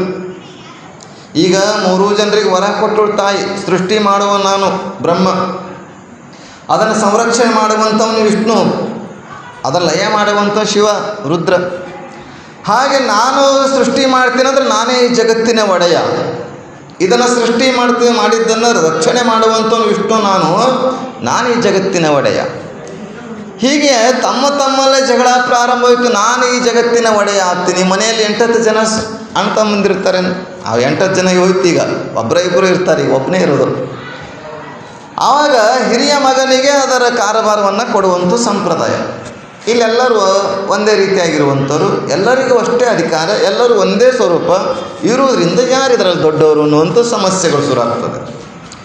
ನಾ ದೊಡ್ಡವ ಅಂತೇಳಿ ಶುರುವಾದಾಗ ಯಾರು ದೊಡ್ಡವರು ಅನ್ನುವಂಥ ನಿರ್ಧಾರಕ್ಕೆ ಬರ್ತಾರೆ. ನಿಮಗೆಲ್ಲ ಗೊತ್ತಿದೆ, ಈ ವರ್ಣಮಾಲೆಗಳಲ್ಲಿ ನಾ ಮತ್ತು ನೀ ಎರಡೂ ಜಗಳ ಆಡ್ತಾ ಇದ್ದಂತೆ. ನ ಆದಮೇಲೆ ನಾ ಬರೋದು, ನಾ ದೊಡ್ಡವ, ಯಾಕೆ ಪ್ರಾರಂಭ ಆಗೋದು ನಾ ದೊಡ್ಡವ ಅಂತ ನಾಕಾರ ಹೇಳ್ತದೆ. ನಿಂದು ಆದಮೇಲೆ ನಾನು ಬರ್ತೀನಲ್ಲ, ಅದಕ್ಕೆ ನೀ ದೊಡ್ಡವ. ಈ ನ ಮತ್ತು ನಾ ಎರಡೂ ಜಗಳ ಆಡ್ಕೊಂಡು ಏನು ಮಾಡ್ತವೆ, ನಾ ಮತ್ತು ನೇ ಜಗಳ ಆಡ್ತವೆ. ಈ ಜಗಳ ಆಡ್ತಾ ಇರುವುದನ್ನು ಹೋಗಿ ಏನಂತಾರೆ, ನೀ ಹತ್ತಿರ ಸಮಸ್ಯೆಗಳಿಗೆ ಕೇಳ್ತವೆ. ನಾ ಮತ್ತು ನೇಗಳನ್ನು, ಅಹಂ ಮತ್ತು ಮಮಕಾರ, ನೇ ಎರಡೂ ಜಗಳ ಆಡುವುದು ನಾ ಶ್ರೇಷ್ಠ ಅನ್ನುವಾಗ ಎರಡೂ ಹೋಗಿ ಏನು ಮಾಡ್ತವೆ, ನೀ ಹತ್ತಿರ ಸಮಸ್ಯೆಗಳನ್ನು ಪರಿಹಾರ ಕೇಳ್ತವೆ. ಆಗ ನೀ ಏನು ಮಾಡುತ್ತಂದ್ರೆ ಎರಡೂ ಜಗಳವನ್ನು ಆಡ್ತಾ ಇರುವುದನ್ನು ಕಂಡು ಏನು ಮಾಡ್ತಂದರೆ ಮಧ್ಯಕ್ಕೆ ಹೋಗಿ ಕೂತ್ಕೊಳ್ತದೆ. ಆಗೇನಾಗ್ತದ್ರೆ ನಾನೇ ನೀನೇ ನಾ ಆಗ್ತದೆ. ಅಂದರೆ ಎಲ್ಲನೂ ಒಂದೇ ರೂಪ, ನಾನೇ ನೀನು ನೀನೇ ನಾನು. ಅಂದರೆ ಅಹಂ ಬ್ರಹ್ಮಾಸ್ಮಿ, ಅಯಮಾತ್ಮ ಬ್ರಹ್ಮ, ತತ್ವಮಸಿ, ಇವೆಲ್ಲ ಏನು ಹೇಳ್ತಾವೆ ಅಂತ ಕೇಳಿದ್ರೆ, ನೀನು ಬೇರೆ ಅಲ್ಲ, ನಾನು ಬೇರೆ ಅಲ್ಲ, ನೀನೇ ನಾನು, ಆತ್ಮನೇ ನಾನು, ಪರಮಾತ್ಮನೇ ನಾನೇ ಪರಮಾತ್ಮ ಅಂತ ಗೊತ್ತಾಗ್ಲಿಕ್ಕೆ ಆಗಲ್ಲ. ಯಾಕಂತಂದರೆ ನಮಗೆಲ್ಲ ಏನಾಗಿದೆ ಅಂದರೆ ಇಂದ್ರಿಯಗಳ ಜೊತೆಗೆ ಇದ್ದು ಶಬ್ದ ಸ್ಪರ್ಶ ರೂಪ ರಸ ಗಂಧಗಳ ಜೊತೆಗೆ ಇದ್ದು ಏನಾಗಿತ್ತಂದರೆ ನಾನು ಏನು ಅನ್ನುವಂಥದ್ದು, ನಾನು ಯಾರು ಅನ್ನುವಂಥದ್ದು ಮರೆತು ಹೋಗ್ತಾ ಇದ್ದೇವೆ. ಅದಕ್ಕಾಗಿ ಇಲ್ಲಿ ಹಾಗೆ ಬ್ರಹ್ಮ ವಿಷ್ಣು ಮಹೇಶ್ವರರು 3 ಜನ ನಾನು ಜಗತ್ತಿನ ಒಡೆಯ, ನಾನು ಸೃಷ್ಟಿ ಮಾಡುವಂಥವನು, ಹೀಗೆ ಅವ್ರ ಜಗಳವನ್ನು ಪ್ರಾರಂಭ ಆದಾಗ ಒಂದು ನಿರ್ಧಾರಕ್ಕೆ ಬರ್ತಾರೆ ಅವರು. ಯಾರ ಹೃದಯದಲ್ಲಿ, ಯಾರ ದೇಹದಲ್ಲಿ ಹೊರಗಿರುವಂಥ ಲೋಕಗಳು ಯಾರ ಒಳಗಡೆ ಅಂತರಂಗದಲ್ಲಿದ್ದಾವೋ, ಅಂತರಾಳದಲ್ಲಿದ್ದಾವೋ ಅವರು ದೊಡ್ಡವರು, ಒಂದು ನಿರ್ಧಾರಕ್ಕೆ ಬರ್ತಾರೆ. ಹಾಗಿಲ್ಲಿ ವಿಚಾರ ಮಾಡಿದಾಗ ಬ್ರಹ್ಮ ಏನು ಮಾಡ್ತಾನೆ, ಇಬ್ಬರನ್ನು ತಗೊಂಡು ಬಾಯಿ ಒಳಗೆ ನುಂಗಿ ಬಿಡ್ತಾನೆ. ವಿಷ್ಣು ಮತ್ತು ಶಿವನಿಗೆ ನುಂಗಿ ಬಿಡ್ತಾರೆ. ಶಿವ ವಿಷ್ಣು ಒಳಗೆ ಹೋಗಿ ಎಲ್ಲ ಕಡೆ ಸುತ್ತಾಡ್ತಾರೆ, ದೇಹದಲ್ಲಿ ಸುತ್ತಾಡ್ತಾ ಇರಬೇಕಾದ್ರೆ ಹೊರಗಿರ್ತಕ್ಕಂಥ ಲೋಕಗಳು 14 ಲೋಕ, ನಮ್ಮ 3 ಲೋಕ ಹೇಳ್ತೇವೆ, ಸ್ವರ್ಗ ಮರ್ತ್ಯ ಪಾತಾಳ ಅಂತೇಳಿ. ಆದರೆ ಇಲ್ಲಿ ಭೂ ಭುವ ಸ್ವಹ ಜನ ತಪಃ ಮಹಾಲೋಕಗಳು, ಹೊರಗೆ 7 ಲೋಕ, ಮೇಲೆ 7 ಲೋಕ, ಕೆಳಗೆ 7 ಲೋಕ, ಅತಳ ವಿತಳ ಸುತಳ ಪಾತಾಳ ತಳತಳ ರಸಾತಳ, ಹೀಗೆ 7 ಲೋಕ ಕೆಳಗೆ, ಮೇಲೆ 7 ಲೋಕ, 14 ಲೋಕಗಳು ಯಾರಲ್ಲಿ ಇದಾವೋ ಅವರೇ ದೊಡ್ಡವರು ಅನ್ನುವಂತ ಹೇಳುವಾಗ ಬ್ರಹ್ಮನ ಶರೀರದಲ್ಲಿ ವಿಷ್ಣು ಮತ್ತು ಶಿವ ಒಳಗಡೆ ಹೋದಾಗ ಅಲ್ಲಿ ನೋಡ್ತಾರೆ ಹೊರಗಿರತಕ್ಕಂಥ 14 ಲೋಕಗಳು, ಸಪ್ತ ಸಾಗರಗಳು, ಋಷಿಮುನಿಗಳು, ದೇವತೆಗಳು ಎಲ್ಲ ಬ್ರಹ್ಮನ ಶರೀರದಲ್ಲಿದ್ದಾರೆ. ಶ್ರೀಶೈಲ ಎನ್ನುವುದು ಹೇಳ್ತಾರಲ್ಲ ಪದ್ಯದಲ್ಲಿ, ಶ್ರೀಶೈಲ ಅನ್ನೋದು ಹೊರಗೆ ನೋಡ್ತೀವಲ್ಲ, ಶ್ರೀಶೈಲ ಅನ್ನೋದೇ ದೇಹ, ಇಲ್ಲೆಲ್ಲವೂ ಇದೆ. ಅದಕ್ಕೆ ಬಸವನ ದೇಹವೇ ದೇಗುಲ ತಂದರು. ವೇದಾಂತಿಗಳು ಇದನ್ನು ಹಲಸದ ಮಡಿಕೆ ತಂದರು. ಇದನ್ನು ರಥ ಅಂತ ಹೇಳಿದ್ರು ಭಗವದ್ಗೀತೆ ಉಪನಿಷತ್ತು. ಈ ಶರೀರವನ್ನು ಯಥಾ ಬ್ರಹ್ಮಾಂಡ ತಥಾ ಪಿಂಡಾಂಡ, ಇಲ್ಲಿ ಜಗತ್ತಿನಲ್ಲಿ ಮಣ್ಣು ಪಂಚಮಹಾಭೂತಗಳ ಆಕಾಶ ವಾಯು ತೇಜ ಅಪ್ಪ ಪೃಥ್ವಿಗಳನ್ನು ಪಂಚಮಹಾಭೂತಗಳಿಂದ ನಿರ್ಮಾಣವಾಗಿರುವಂಥ ಶರೀರದ ತಂದರೆ ಹೊರಗಿರ್ತಕ್ಕಂಥ ವಸ್ತುಗಳು ಒಳಗಿರಲೇಬೇಕಲ್ಲ. ಒಳಗೆ ಮಣ್ಣು, ಭೂಮಿ ತತ್ವ, ವಾಯುವಿನ ತತ್ವ, ಜಲತತ್ವ, ಆಕಾಶ ತತ್ವ, ಇವೆಲ್ಲ ಪಂಚ ಮಹಾತತ್ವಗಳನ್ನು ಪಂಚೀಕರಣಗೊಂಡಿರ್ತಕ್ಕಂಥ 25 ತತ್ವಗಳಾಗಿ ಇದರಿಂದ ಶರೀರ ನಿರ್ಮಾಣ ಆಗಿರುತ್ತಂದರೆ ಹೊರಗಿರ್ತಕ್ಕಂಥದ್ದು ಒಳಗೆ ಇರಲಿಕ್ಕೆ ಸಾಧ್ಯವಿದೆ. ಅದಕ್ಕಾಗಿ ಅದೇ ಯಥಾ ಬ್ರಹ್ಮಾಂಡ ತಥಾ ಪಿಂಡಾಂಡ. ಹಾಗೆ ಬ್ರಹ್ಮನ ಶರೀರದಲ್ಲಿ ಹೋಗಿರತಕ್ಕಂಥ ಈ ಇಬ್ಬರು ವಿಷ್ಣು ಮತ್ತು ಶಿವ ಎಲ್ಲವನ್ನು ನೋಡಿ ಬರ್ತಾರೆ. ಬ್ರಹ್ಮನ ಶರೀರದಲ್ಲಿ ಇದಾವತ್ತಂದರೆ ಹೊರಗಿರ್ತಕ್ಕಂಥ ಲೋಕ ಒಳಗಡೆ ಇದೆ ತಂದರೆ ಬ್ರಹ್ಮ ದೊಡ್ಡವನು ಅಂತ ಅಂದ್ಕೊಂಡು ಹೊರಗೆ ಬರ್ತಾರೆ. ಆ ವಿಷ್ಣು ಅಂತಾನೆ, ಅಲ್ಲ ಬ್ರಹ್ಮನ ಶರೀರದಲ್ಲಿ ನೋಡಿ ಬಂದೀವಿ, ನನ್ನ ಶರೀರದಲ್ಲಿ ಒಂದಿಷ್ಟು ನೋಡ್ರಲ್ಲ. ಯಾಕಂದರೆ ಬ್ರಹ್ಮನೇ ದೊಡ್ಡ ಮಾತಂದ್ರೆ ನಾವು ದೊಡ್ಡವರು ಆಗಬೇಕು ಅನ್ನೋಂಥದ್ದು ಇರ್ತದೆ ಎಲ್ಲರಿಗೂ. ನಾನು ದೊಡ್ಡವನಾಗಬೇಕು, ಅವನ ಕೈಗೆ ಯಾಕೆ ಪಾರ್ಗಲ್ ಕೊಡೋದು. ಹೀಗೆ ಆ ಬ್ರಹ್ಮ ಹೇಳ್ತಾನೆ, ಶಿವ ಹೇಳ್ತಾನೆ ಬ್ರಹ್ಮನಿಗೆ, ಇಲ್ಲಪ್ಪ ನೀನು ನೋಡಿ ಬಂದರೆ ಸಾಕು, ನಾನು ನೋಡೋದೇನೆ ಅಂತ ಇವ ತಪಸ್ಸಿಗೆ ಹೋಗ್ತಾನೆ ಶಿವ. ಬ್ರಹ್ಮ ಏನು ಮಾಡ್ತಾನೆ, ವಿಷ್ಣುವಿನ ಶರೀರ ಒಳಗೆ ಹೋಗ್ತಾನೆ.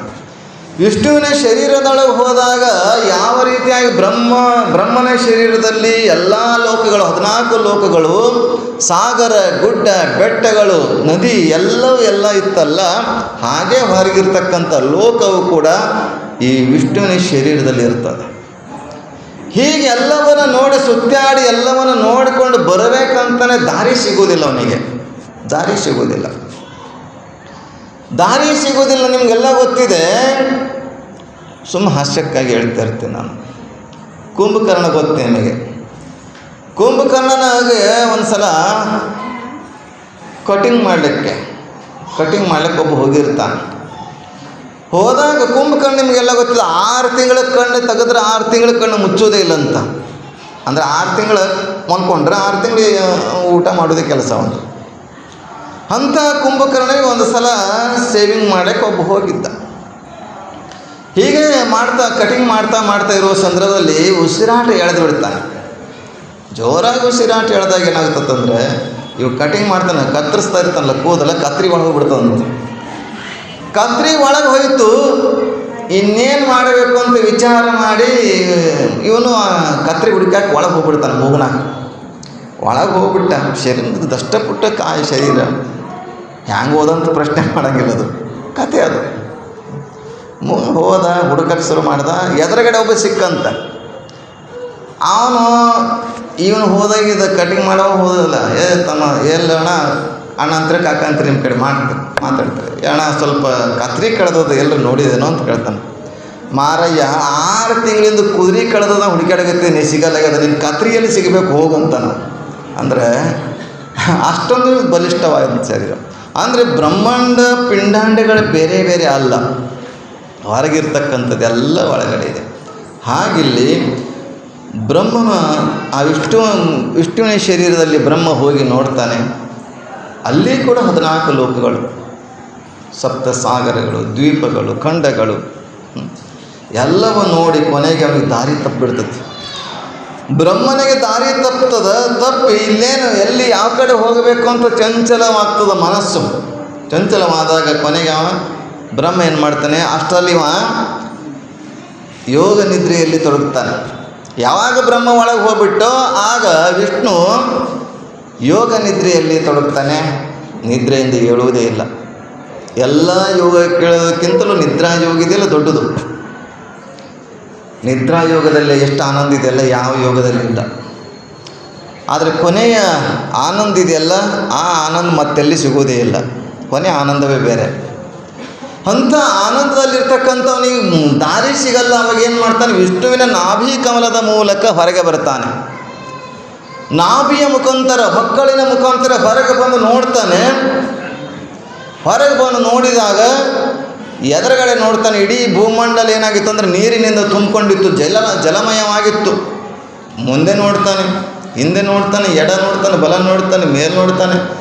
ಎಲ್ಲಿ ನೋಡಿದರೆ ನೀರೇ ನೀರಿರ್ತದೆ. ಯಾವ ಕಡೆ ಹೆಂಗೆ ನೋಡ್ತಾನೆ, ಹಾಗಾಗಿ ಅವನ ಮುಖಗಳು ಅಷ್ಟು ಮುಖಗಳಾಗ್ತವೆ. ಪಂಚಮುಖ ಬ್ರಹ್ಮನಾಗ್ತಾನೆ. ಕಾಲಾನಂತರದಲ್ಲಿ ಒಂದು ಮುಖ ಏನಾಗ್ತಂದ್ರೆ ಶಿವನ ಕಪಾಲ, ಬ್ರಹ್ಮ ಕಪಾಲ, ಶಿವನಿಗೆ ಕಪಾಲ ಆಗ್ತದೆ ಅಂತ ನಾವು ಪುರಾಣದಲ್ಲಿ ನೋಡ್ತಾ ಬರ್ತೀವಿ. ಹೀಗೆ ಯಾವ ರೀತಿಯಾಗಿ ಬ್ರಹ್ಮ ಎಲ್ಲ ಕಡೆ ನೋಡಿದಾಗ ಜಲಮಯವಾಗಿತ್ತೋ, ಜಲಮಯದಿಂದ ತುಂಬಿರತಕ್ಕಂಥವನು ಭಯದಿಂದ ಇನ್ನೇನು ಮಾಡಬೇಕು ಅಂತ ನೋಡಿದಾಗ ವಿಷ್ಣು ನೋಡ್ತಾನೆ. ವಿಷ್ಣುನ ಆನಂದವಾಗಿ ಯೋಗದಿಂದ್ರಲ್ಲಿರ್ತಾನೆ. ಆಗ ಅದೇ ಸಂದರ್ಭದಲ್ಲಿ ಮಧುಕೈಟಭರು ಅವನ ಕಿವಿಯಿಂದ ಮಧುಕೈಟಭರು ಜನಿಸ್ತಾರೆ. ಮಧುಕೈಟಭರು, ಮಧು ಅಂದರೆ ನಮ್ಗೆ ನೋಡ್ತೇವೆ ಹೊಲಸು, ಕಿವಿಯಲ್ಲಿ ಹೊಲಸಿದೆ ಅಲ್ಲ, ಈ ಶರೀರ ಏನು 9 ರಂಧ್ರಗಳಿದಾವಲ್ಲೋ, 9 ತೂತುಗಳಿದಾವೆ. ಇಂಥ ಅದಕ್ಕೆ ಈ ಶಿವಲೋಕದಿಂದ ಒಬ್ಬ ಸಾಧು ಬಂದ ನೋಡ ತಂಗಿ, ಒಬ್ಬ ಶಿವಯೋಗಿ ಬಂದ ನೋಡ, ಊರ ಹೊರಗೆ ಒಂದು ಮಠ ಕಟ್ಸ್ಯಾನವ, ಮಠಕ್ಕೆ 9 ಬಾಗಿಲು ಬಿಡಿಸ್ಯಾನವ ಅಂತ ಹೇಳಿದ್ರಲ್ಲ. ಇಂಥದ್ದು ಕೂಡ ಅದು ಮಠ, ಶರೀರ ಇದಕ್ಕೆ ಮಠ ಅಂತ ಹೇಳಿದ್ರು ಶರೀರಕ್ಕೆ. ಇದಕ್ಕೆ 9 ಬಾಗಿಲುಗಳು. 9 ಬಾಗಿಲಲ್ಲಿ ಕೂಡ ಅವನೇ ಅದಾನಂತಂದರೆ ಅವನಿಗೆ ನಿಲ್ಲಿಸುವಂತೆ ಶಕ್ತಿಯನ್ನು ನಾವು ಬರಬೇಕು ನಮ್ಮಲ್ಲಿ. ಆದರೆ ನಾವು 9 ಬಾಗಿಲಲ್ಲೆಲ್ಲ ಹೊಲಸೇ ಬರ್ತತೆ ಈಗ ಈ ಸದ್ಯಕ್ಕೆ. ಯಾವಾಗ ನಾವು ಜ್ಞಾನ ರೂಪವನ್ನು ಪಡಿತೇವೆ, ಯಾವಾಗ ನಾವು ಮೇಲ್ ಹಂತಕ್ಕೆ ಹೋಗ್ತೇವೆ, ಅರಿವು ಆಗ್ತದೋ, ಅರಿವು ಗುರು ಆಗ್ತದೋ, ಆಗ ಎಲ್ಲ ಬಾಗಿಲದಲ್ಲಿ ತಾನೇ ಕಾಣ್ತಾನೆ. ಅಲ್ಲಿವರೆಗೆ ಕಾಣಕ್ಕೆ ಸಾಧ್ಯವಿಲ್ಲ. ಹಾಗಲೇ ಈ ಕಿವಿಯಿಂದ ಹೊಲಸು ಬರ್ತದಲ್ಲ, ಆ ಹೊಲಸಿನಿಂದ ಮಧು ಮತ್ತು ಮಧುಕೈಟಭರು ಜನನ ಆಗ್ತದೆ. ಮಧುಕೈಟಭರು ಜನನ ಆದ ಕೂಡಲೇ ತೊಂದರೆ ಕೊಡೋಕ್ಕೆ ಶುರು ಮಾಡ್ತಾರೆ. ರಾಕ್ಷಸರುಗಳು ಅದೇ ಕೆಲಸ. ರಾಕ್ಷಸರು ಅಂದರೆ ತೊಂದರೆ ಕೊಡೋರು ರಾಕ್ಷಸರು. ಅದನ್ನೇ ಉಲ್ಟಾ ಮಾಡಿದ್ರೆ ಸಾಕ್ಷಾರ ಅಂತ ಆಗ್ತದೆ. ಅಕ್ಷರ ಸಾಕ್ಷಾರ ನೋಡ್ರಿ, ರಾಕ್ಷಸ ಸಾಕ್ಷಾರ. ಜ್ಞಾನ ಯಾವಾಗ ಆಗ್ತದೋ ಅವನಿಗೆ ದೇವನ ಆಗ್ಲಿಕ್ಕೆ ಸಾಧ್ಯವಿದೆ, ಅವನಿಗೆ ಜ್ಞಾನ ಇಲ್ಲ ಅಲ್ಲಿ. ಹಾಗಿಲ್ಲಿ ರಾಕ್ಷಸ ಹುಟ್ಟಿ ತೊಂದರೆ ಕೊಡೋಕ್ಕೆ ಶುರು ಮಾಡಿದ್ರು. ಏನು ಮಾಡ್ಬೇಕು? ಅವರನ್ನು ಸಂಹಾರ ಮಾಡಬೇಕಲ್ಲ. ಎಬ್ಬಿಸ್ತಾರೆ, ಹೇಳುವುದಿಲ್ಲ. ಯೋಗ ನಿದ್ರೆ ಅಂತಂದ್ರೆ ಬಾಹ್ಯ ಪ್ರಪಂಚನೇ ಮರೆತು ಆನಂದದ ಯೋಗ ಇರುವಂಥದ್ದು. ನೋಡಿ, ನಿಮಗೆಲ್ಲ ಗೊತ್ತಿದೆ, ವಿಷ್ಣು ಯಾವಾಗ ನಿಂತಿದ್ದು ಫೋಟೋ ಇಲ್ಲ, ಎಲ್ಲ ಮಲ್ಕೊಂಡಿದ್ದು ಶೇಷ ಶಯನವಾಗಿ ಆನಂದವಾಗಿ ಮಲ್ಕೊಳ್ತಾ ಇದ್ದಾನೆ. ಈ ಕಡೆ ಲಕ್ಷ್ಮೀ ಪಾದ ಸೇವೆ ಮಾಡ್ತಾ ಇರ್ತಾರೆ. ಲಕ್ಷ್ಮೀ ಪಾದ ಸೇವೆ ಮಾಡಲಿಕ್ಕೆ ಕಾರಣದಂತೆ ಕೈಯಲ್ಲಿ ಶನಿ ಇರ್ತದಂತೆ. ಆ ಶನಿಯನ್ನು ನಾಶ ಆಗಬೇಕಂದ್ರೆ ಗುರುವಿನ ಗಂಡನ ಪಾದದಲ್ಲಿ ಆ ಶನಿ ನಿವಾರಕ ಶಕ್ತಿ ಇರ್ತದಂತೆ. ಅದಕ್ಕೆ ಪಾದ ಸೇವೆ ಮಾಡಬೇಕಂತೆ ಹೆಂಡಂದಿರು. ಎಲ್ಲರೂ ಸಿಕ್ಕಂದ್ರೆ ಕತೆ ಹೋದ್ರಿ, ಒಂದು ಸಲ ಕಳಿಸಿದ್ದೆ ನಾನು. ದಿನಕ್ಕೊಂದು ಕತೆ ಅಂತ ಹಾಕ್ತಾ ಇರ್ತೀನಿ, ಯಾರ್ಯಾರು ಹೋಗ್ತಾವೆ ಗೊತ್ತಿಲ್ಲ, ಆದರೆ ಹಾಕಿದ್ದು ಒಂದು ಸಲ. ಅಂದರೆ ಆ ಶನಿ ಮತ್ತು ಅಲ್ಲಿರ್ತಕ್ಕಂಥ ಶನಿ ಆ ಗುಣ ನಿವಾರಣೆ ಆಗುವಂಥ ಶಕ್ತಿ ಪಾದದಲ್ಲಿರುವುದರಿಂದ ಯಾವಾಗಲೂ ವಿಷ್ಣುವಿನ ಸತಿ ಲಕ್ಷ್ಮಿ ಆ ಸೇವೆಯನ್ನು ಮಾಡ್ತಾ ಇರೋದ್ರಿಂದ ಅದು ಲಕ್ಷ್ಮಿ ಅವ್ರ ಮನೆಗೆ ಯಾವಾಗಲೂ ಶಾಶ್ವತವಾಗಿರ್ತಾಳೆ ಅಂತ ಕತೆ. ಹೀಗಿಲ್ಲಿ ಆ ಮಧುಕೈಟಭರನ್ನು ಸಂಹಾರ ಮಾಡೋಕ್ಕೋಸ್ಕರ ಬ್ರಹ್ಮದೇವ ಎಬ್ಬಿಸ್ತಾನೆ. ಆದರೆ ತಾಯಿ ಆಶೀರ್ವಾದ ಮಾಡಿರ್ತಾರಲ್ಲ, ನೀ ಕರೆದಾಗ ಬರ್ತೀನಿ ಅಂತೇಳಿ. ನಂಬದೆ ನೆಚ್ಚದೆ ವರಿದೆ ಕರೆದವರ ಹಂಬಲ ನಲ್ಲೆ ನಮ್ಮ. ನಂಬದೆ ನೆಚ್ಚದೆ ಕೊಂಬು ಮೆಟ್ಟಕ್ಕೆ ಹೋಗಿದ್ರೆ ವಲ್ಲನ್ನುಂತಾನಂತೆ. ಓ ಎನ್ನನೇ ಶಿವನು ಅತ್ಯಂತ ಶ್ರದ್ಧಾಭಕ್ತಿಯಿಂದ ತಾಯಿಯನ್ನು ಕರೀತಾನೆ. ಓಂ ಶ್ರೀ ಎಂಬೆ ದುರ್ಗೆ ಜಗದಂಬೆ ಆದಿಮಾಯ ಅನ್ನಪೂರ್ಣ ಚಿತ್ಶಕ್ತಿಯೇ ಚಿಜ್ಯೋತಿಯೇ ಸ್ವಯಂ ಪ್ರಕಾಶ ರೂಪಿಣೆ ಚಂಡಿ ಚಾಮುಂಡಿ ಚೌಡೇಶ್ವರಿ ಮಹಿಷಾಸುರ ಮರ್ದಿನಿ ಮಹೇಶ್ವರಿ ಶಂಕರಿ ಬನಶಂಕರಿ ಶಾಖಂಬರಿ ಶುಂಭ ನಿಶುಂಭ ದೈತ ಸಂವರಿ ಶಾಂಭವಿ. ಹೀಗೆ ದೇವಿಯನ್ನು ಕುರಿತು ಪ್ರಾರ್ಥನೆ ಮಾಡ್ತಾ ಇರುವ ಸಂದರ್ಭದಲ್ಲಿ ದೇವಿಯ ಬಂಧು ಆ ಮಧುಕೈಟಭರ ಜೊತೆಗೆ ಸುದರ್ಶನಾಸ್ತ್ರದಿಂದ ಹಲವಾರು ವರ್ಷ ಹೋರಾಟ ಮಾಡಿ ಜಗತ್ತಿಗೆ ಕಂಟಕ ಪ್ರಾಯರಾಗಿರ್ತಕ್ಕಂಥ ದುಷ್ಟರನ್ನು ಸಂಹಾರ ಮಾಡಿ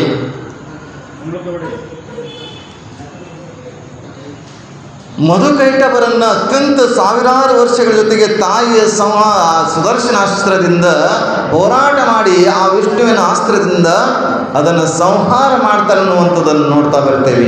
ಶಾಂಭವಿ ಮಾತಾ ಕೀ. ಹೀಗೆ ಸುದರ್ಶನ ಅಸ್ತ್ರದಿಂದ ಸಂಹಾರ ಮಾಡಿ ಆ ಮಧುಕೈಟಭರ ರಕ್ತ ಮೇಧಸ್ಸು ಮೂಳೆಗಳೆಲ್ಲ ಮೇದಿನಿ ಆಯಿತು. ಮೇಧಸ್ಸದಿಂದ ಮೇದಿನಿ ಆಯಿತು, ಮೂಳೆಗಳಿಂದ ಬೆಟ್ಟ ಗುಡ್ಡಗಳಾಯಿತು ಅನ್ನುವಂಥದ್ದನ್ನು ಚಿದಾನಂದ ಅವಧೂತರು ಬಹಳ ಸುಂದರವಾಗಿ ವಿವರಣೆ ಮಾಡ್ತಾ ಹೋಗ್ತಾರೆ. ಆದರೂ ಸಮಯದ ಇದರಿಂದ ಆ ಕಥೆಯ ರೂಪದಲ್ಲಿ ಹೇಳಕ್ಕೆ ನಾನು ತಮ್ಮ ಮುಂದೆ ಪ್ರಯತ್ನ ಮಾಡ್ತಾ ಇದ್ದೀನಿ.